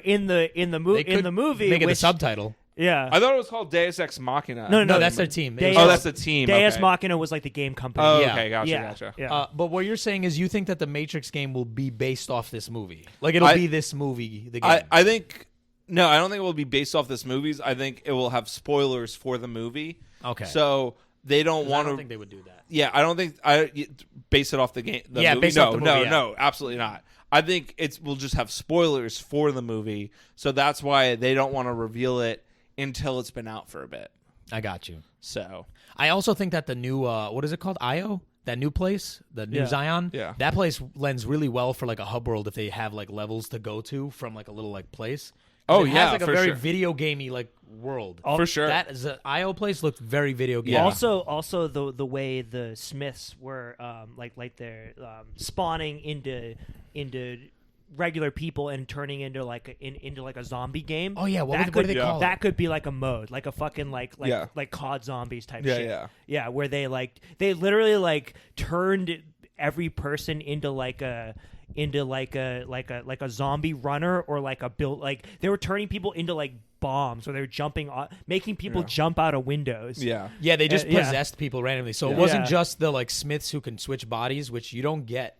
Maybe one time I think you get it. Yeah, because Smith, like I said, Smith got buffed and debuffed at the same time. And now there's a new thing, and they're he just snaps his fingers, and dudes just start attacking them. Yeah, and it's pretty cool. I liked how their eyes would go black, and you could see the that green was coat cool. on them. Yeah, that looked cool. They wouldn't completely take over the body and become a new Smith, but they would like maintain their old form, but just turn into like a mindless like zombie. Sometimes drone, he just wants attacking. that. He just wants his drone. Yeah.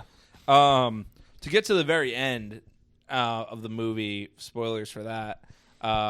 Matrix, Trinity and Neo are like essentially like super gods at this point. Yeah. Like Neo was already like fucking like Jesus and shit, but now they're like super gods, and like it seems like they can just create whatever they want in the Matrix. Yeah, I mean, like that's what was because like if the Matrix is still existing, there's clearly like all these people still trapped, being like having their energy harnessed by the machines, and there's this like true situation where the IO, the Zion human world, like the city replacement, has stopped caring about freeing people. They're more focused on like improving the lives of the people they have freed. Yeah. And so it's like, and they even say something to Jada Pinkett Smith's character. It's like, oh, you don't care about freeing people anymore. You just care about creating strawberries and shit like that. Yeah. 'Cause they were talking about like, you know, being able to create like plant life and whatnot. And they have have like an whole scene artificial atmosphere, and it's like they're Yeah. making this underground city more like Earth environment. Yeah. And like that's where their focus is on the resources. But like, why does it matter that like Neo and Trinity can reshape the Matrix as gods, at whatever the will, like whatever their will desires, if there's all these people still trapped in there? Like, shouldn't be the focus now to be like them trying to free everyone, and maybe like, because like it doesn't like, like, sure, there's a truce with war with the machines, but like, shouldn't you be trying to free all the people from being fucking slaves? Yeah, and, like, they're still fucking plugged and in. like Neil Patrick Harris's character says, it's like, well, not all these people want to be free. They're sheeple. They actually say sheeple in the yeah, Oh, that they was cringy literally a little use bit. sheeple. It was yeah. It reminded me of my cousin who thought he's like hip to say like something very political. It was just like, oh god, don't. It was definitely making fun of the for sure the people who are like, everyone's all I was just kind of confused. slaves to the system. Fucking Well, they definitely were making some jabs at like the neoliberal agenda and whatnot. For sure, yeah. Like I would say it had more. It had more based tendencies. Yeah. Than exactly. than woke which is what I knew would be the case. Like they could. I don't care if they're fucking troons now. Like they're still like they created the Matrix. They have like you could be there. I mean, they're still like again, I don't identify as right or left wing or whatever, but like there's still fucking trannies on the right and shit like that. And like obviously they're clearly lefties, but like at the same time, like they're based. Like all the politics of the fucking Matrix movies are based. Yeah, you could have cool left friends that just don't care about any of that stuff. Yeah. One thing I was kind of confused about with the Matrix in the beginning. Yeah, I said that's like I'm very economically populist and don't give a shit about about the you more so stuff. than others in the group. But, One thing that confused me in the beginning about the program is I originally thought that they built the simulation just for Neo and Trinity, and there was another Matrix going on at first. Yeah. The way they made it seem was like it was a smaller, like contained thing just for them to suck out their energy for batteries or whatever. Yeah. But I guess, and also like they kind of imply some of the people are like not people, they're programs, like his friends and stuff. So it's like, who are people able to be taken over and then commit suicide? Because when they were dying, they were breaking up into code. They weren't like splattering like a body would, which would give away that it's the Matrix for other people. So that part kind of confused me. Why were they like dying and splattering into code? Because if this was the Matrix, I think it was probably a combination. And also there was heavy emphasis on like whether people were willing to like break out of the Matrix system. Like there was a lot of emphasis on how like, is Trinity ready or not? Is she like has she been primed? Because in this she has a husband and kids and whatnot, but like obviously she's not happy because it's not real. No, for sure. But like Neo didn't want to believe that the Matrix game was really his life. I mean, he had to have seen someone die at one point and then just break up into code. I'm thinking that their excuse is going to be that if they get taken over with the eyes, that once they die in that form, that's them in code. Yeah. That's their way of doing it. Because one guy gets taken over in a bedroom and his wife goes and screams because he jumps out the window. So she's clearly a regular person. And he had to have been, unless he was a program and she married one. I mean, that could also be... This is a reach here. This is like for sure a reach, but this could even tie into like they could be referencing NPC theory in real life, where it's for just sure. Like, there are I plenty would like of people them to develop that more. Which there are plenty of people in real life that that are not real humans and they're golems or they're NPCs or whatever you want to fucking. And they're call happy them. Like that. They don't want to change. Yeah. They don't like the vast majority of people. If we are in the matrix of neoliberal capitalism, most normies, they're happy. Yeah. Things may be deteriorating. Inflation. The world's on fire. The world, like, inflation's through the roof. COVID has psyoped everyone. But, like, a lot of people take refuge and comfort in these narratives that are fed to them. And they don't want to change. Yeah. And that's, like... And that, at the very least, is a clear thing they talk about in this. So. Yeah. Closing thoughts? Well, no. We need to just talk about one more thing, actually, which is the action segment. Oh, yes, and the music. Oh, my God, yeah. I can't believe we almost forgot about that. The music, when they're not using any of the classic Matrix music, is pretty underwhelming and forgettable, which was unfortunate, which I wanted some new tracks, because you had the original Matrix movies. The first one had fantastic music, all memorable. And then with the second one, they said, we're going to bring in some fucking choirs. Some chants. Oh, those epic like Gregorian chants, but like That wasn't in the first one. They said, second movie, new tracks, amazing. And just to go back to the first one, that clanging sound that keeps that like the bom bom bom, like the sort of like metallic clang, like one of the things that I noticed on the rewatch is that like that's a total callback to the music from the Terminator franchise. Like it was very like sort of like like noir sci-fi heavy. Like it was very like much an homage and an exploration of that like sort of genre. And like the music in this didn't stand out as an homage to anything or anything original. Like it wasn't. I didn't really notice it that much. There was one I started focusing on. It was during like a really key moment where Neo's walking by a bunch of the like police guys or whatever, the SWAT guys, and it was playing and it was loud. I'm like, is this supposed to be one of those songs? And I'm like listening to it. I'm like, this isn't good. Like it's like I'm trying to see I'm like it's very like generic the way when Christopher Nolan did his movies and they just everyone copied that like Hans Zimmer like like the Inception shit. Yeah, all that. And that was this version that I've seen this type of song. I've heard it in a million types of movies where just you got to throw something in. It's got to be something serious is happening. The song, so it was kind of underwhelming. That's all I have to say about the music. I was a little disappointed, but I didn't have any standout for the music for like that I recognized for like new tracks off of it, but that was like kind of like that was like the least of my thoughts when I was like processing the movie because I was like so focused on all the other stuff that I wasn't like super paying attention to the music. I'm but shocked because like the first few movies, I mean all the movies, the music emphasized so many scenes. Oh yeah, but like they still have some old tracks in there, which is like kind of stringing you along music wise. And again, I'm so focused on everything else that's like. It's my first viewing of the movie. No, I get it.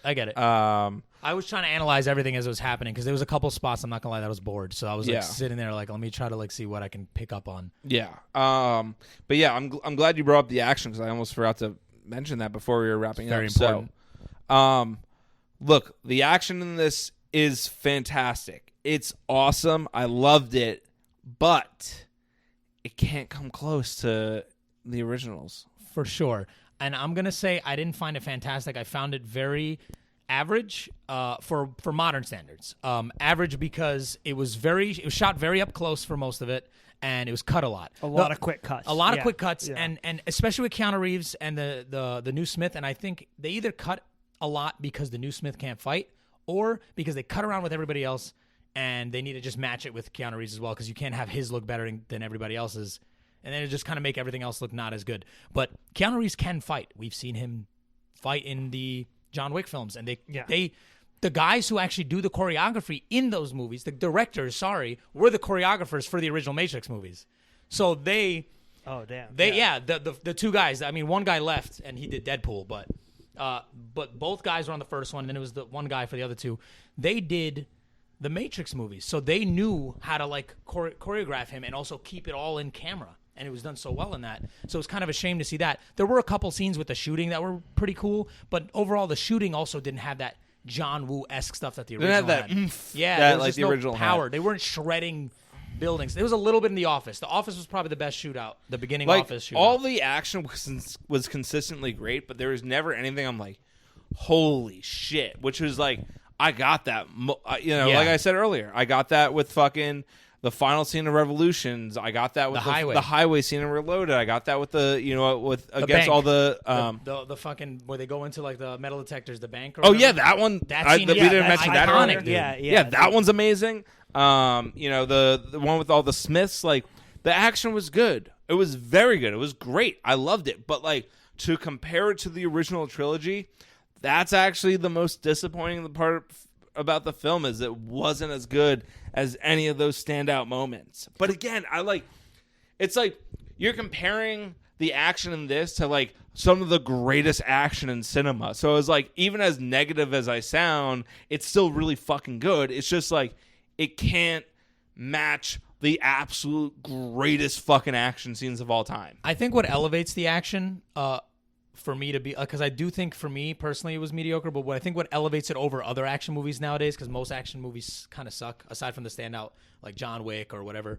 But I think what elevates it is the fact that it has the the Matrix moves. You have there's a part where Bugs is getting chased. He runs on a wall and shoots backwards, and you see that's that cool. more in the beginning of the movie. Yeah, they kind of because they're copying the originals, which is like on purpose and works thematically. But yeah. Yeah, and you had the retreat of the training montage with the new Morpheus, and it's not. If you compare it to the original had those the camera was super zoomed back. You had the long shots. You could see all of it in one frame. It was a lot of quick cuts. There was a quick cuts, but there was also the sun in the background, like blinding you from seeing a lot of it. And they did it in another scene too, where I was like, "Am I not supposed to see this scene?" Yeah, like why are we getting lens flare here? Yeah, like, which I have no problem with that type of stuff. It's just like I wanted something else from this. Yeah, for sure. They needed to be at least one iconic scene that you're like, "Yo, that's from Resurrections." Like that's that scene. I liked how they turned the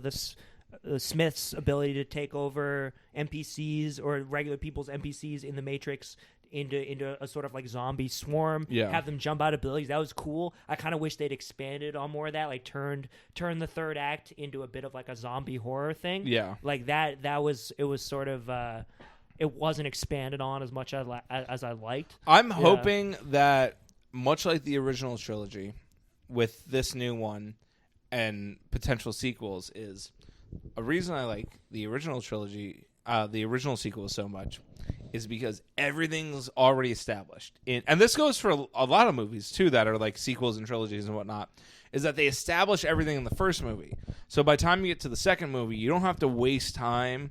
I say the term waste loosely in big air quotes, but waste time establishing characters and plot and the world and all that stuff, and you kind of get that out of the way, so you have more time, like in Reload It, to just go pew pew pew pew pew pew pew pew pew. No, for sure. pew. And while I said I didn't like this, pew pew pew exactly. pew pew pew pew. Yeah, that's exactly one of those. But the reason, even though I didn't like.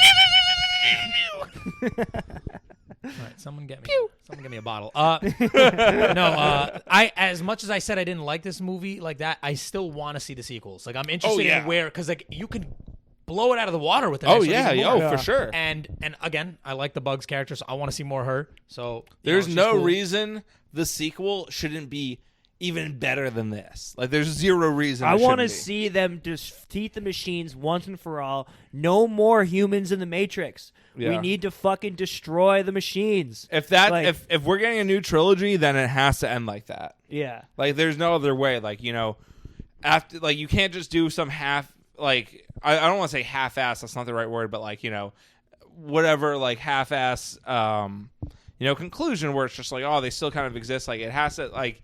If they're doing a new trilogy, we need a more definitive ending, which is fine that the original did not, and it works on its own, and it doesn't need any more, although I'm happy they did do it. But like, if they are doing a new trilogy, then they have to once and for all defeat the machines that are evil. Or maybe the machines win, and they have to, because in this one there was like, there were some machines that came over to the human side and were like living. Yeah, well, and that's what I'm saying. The evil humans. machines lose. Or you can get an Inception type of ending where you're not sure if they won or not, and you're like, wait, are they in the Matrix or not? Like it ends where you think they finally fix shit and they're actually in a Matrix that looks like IO or Zion or something. They're like, we're finally out of it. And it was all bullshit. Or now that Matrix, I don't know why I keep trying to say Matrix when I'm trying to say Neo.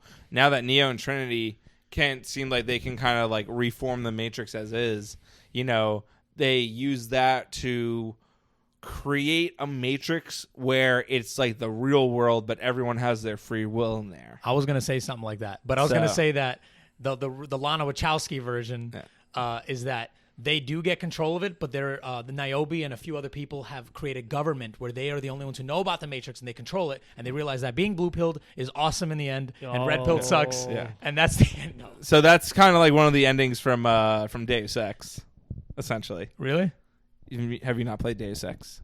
The original I have not. Original, I know it's phenomenal, and it's a game I know I'll love. I just it's on the list. I have a huge backlog. Well, that's pretty much the Illuminati ending from the original Deus Ex. But there's 3 endings, and see, everybody can come up with a similar ending. Yeah, original is dead. Yeah, exactly.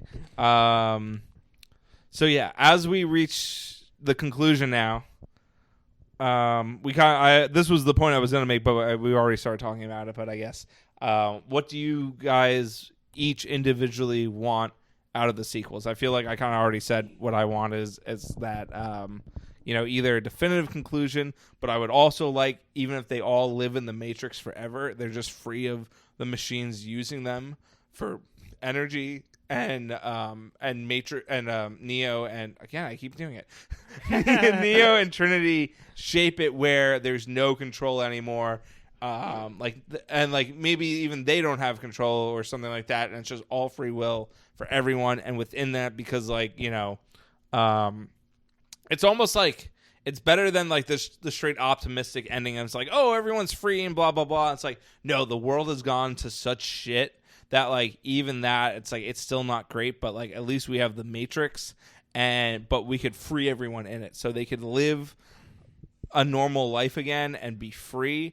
But it's just not in the real world, which I think would be kind of brave to do that because, everything always has to go for like, an extreme either way, whereas that's like more like a middle ground. Yeah, live in the pod, eat the bugs. But that's not live in the pod, eat the bugs. I know. That's like live in the pod, but be free and still have your life. It's like, what would you rather do? Would you live in, what's the new thing called? Not Zion. Io. Io. Would you rather live in Io and in that shitty world, or would you rather live in the Matrix, know it's a simulation, but everyone has free will. You're not being controlled by anything.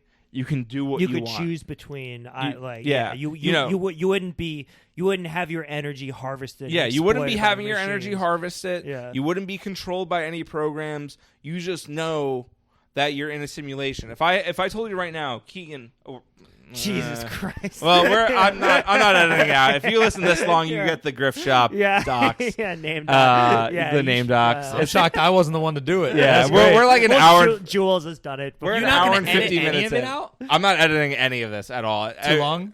No, it's just all. It's been great. It's perfect. We haven't had our son say the N-word because he's not here. So it is what it is. But we have people who actually enjoy movies here with us. Yeah, exactly. You can just bleep it. I'm not editing this. I'm just not. I'm adjusting levels and uploading it because I don't have to cut anything. But if I told you right now, Grift, you're living in a Matrix and the real world is like Io, but you have complete free control in here. You're not going to be controlled by anything, and you're not having your energy harvested. What would you choose? Yeah, I'm staying here. I'm staying here. That's what I'm saying. Yeah. Like if I have free will and I'm not being harvested for energy and no one's controlling anything around me and everyone has the same free will and we're on an equal playing field, why would I leave the quote unquote simulation to go to Io? I mean, also like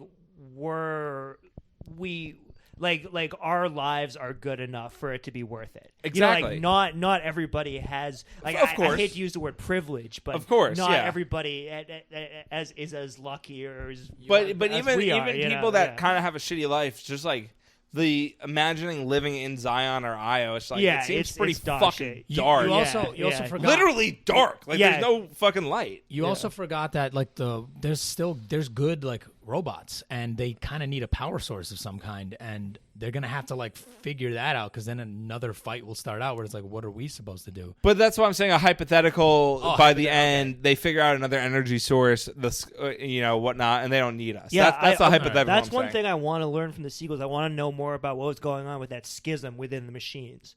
Because they referenced that like, oh, the machines started fighting themselves. Yeah, and there was this sort of, and I think we'll definitely get that if we get a sequel. Yeah, for sure. And I think, and like, why did the machines switch sides? Because there were like friendly machines in this one. Yeah. Like, why are they doing that? My answer is I would live in the Matrix. Yeah, exactly. That's what I'm saying. Yeah. So if everyone has free will, you're not being controlled, and you're not being harvested for energy, why would you ever choose to live in the real world? If you can go outside and the sky is fucking blue and it feels as real as the real thing. Exactly. Like, yeah. So, obviously it becomes a much heavier debate if you're being controlled and you don't have free will and you're being harvested for energy and whatnot. But I think, I'd rather live in a simulation where everyone has free will and you're not being controlled and not being harvested compared to if the real world is like fucking Io. Or Zion. So that's my closing thoughts regarding that and what I want out of a sequel.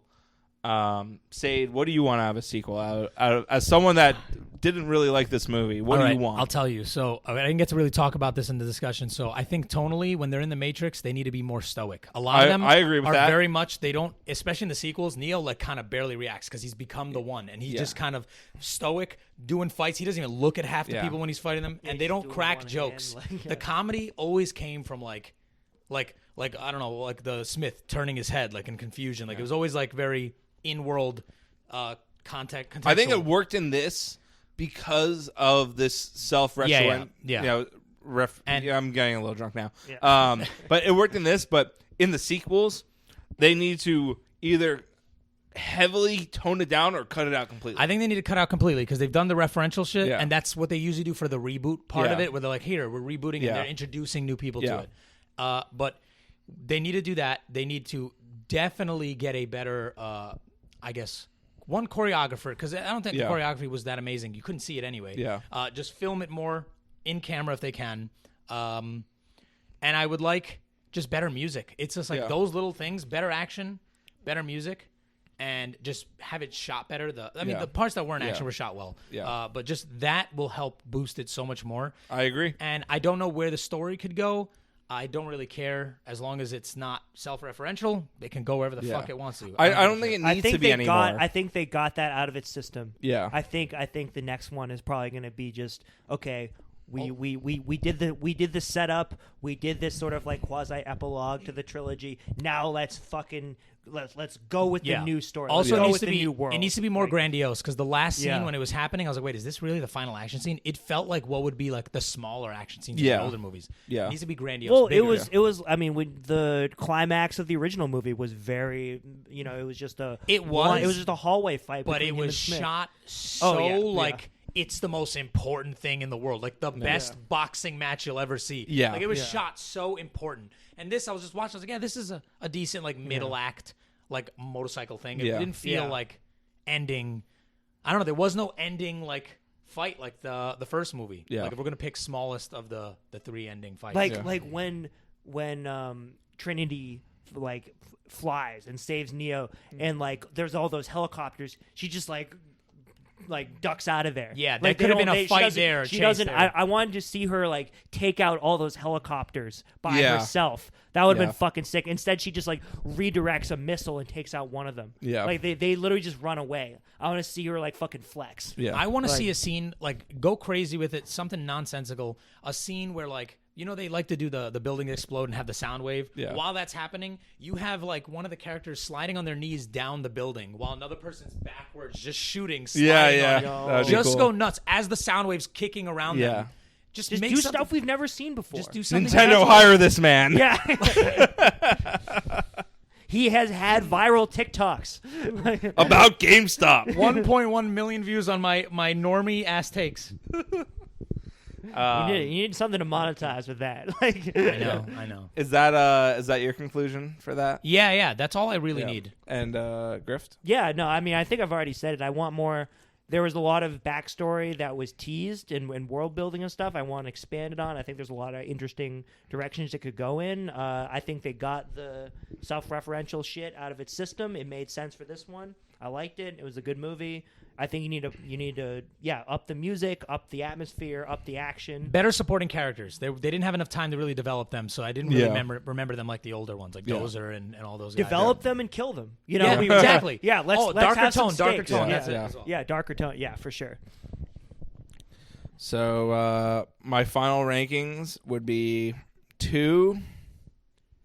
I want this could change at any time, but 2 is definitely the top. I'd probably say 314. 2, 3, 1, 4. Seid? Mine would actually be in the order of release. It would be 1, 2, 3, and then 4. Okay. Yeah. Ooh, I mean, 1's always going to be top for me. I think originally when I watched them, I ranked 3 better than 2, but now on rewatch, I think 2's. So I think, I think 1, 2, 3, 4. But there's not much separating them besides the fact that like The Matrix is gonna fucking classic. Like literally the first art movie I ever watched. Yeah, like it's one of those seminal movies for me. So like it's never gonna be top just for nostalgia factor alone. And then I mean 2, 3, 4, it's pretty close. You know? But yeah, I would give them all a perfect 10 out of 10. Grift? Shit, I'm not good with the fucking Yeah. scale. Like Yeah. I'm used to the rating scale right now on my podcast. Shout out GigoCast is trash or not trash, and all of them are there's not very much trash in here. Yeah. Yeah. Your rating, Seid? I really don't do number ratings. Like I don't believe in them. But if you want me to do a Yeah. number, if I should pick, I would do the first movie would be 10. Yeah. I think the second would be a 9, Mhm. 9.5. I love the action Yeah. good enough. I don't need the writing to be amazing for action Yeah. movies. And a third movie, I don't remember like fully. Like I'm not remembering like it fully, so I'm gonna just give it an 8.5, maybe 9 around there, 8.5, and then for 4, I'm gonna give it a 6.5. All right. That's, feel like the that's passing better than I grade- thought. Then the way Yeah. you. That's Oh so, yeah, I talk very aggressive, so like Yeah. it's I So do I. So I think I'm going 10, 9, 8.5, 8 for me. Yeah. all solid all around. So, Yeah. Thank you guys once again. Patreon.com/MKUltraMoney, Grift.shop, and Twitch.com/2salads. with 2 L's.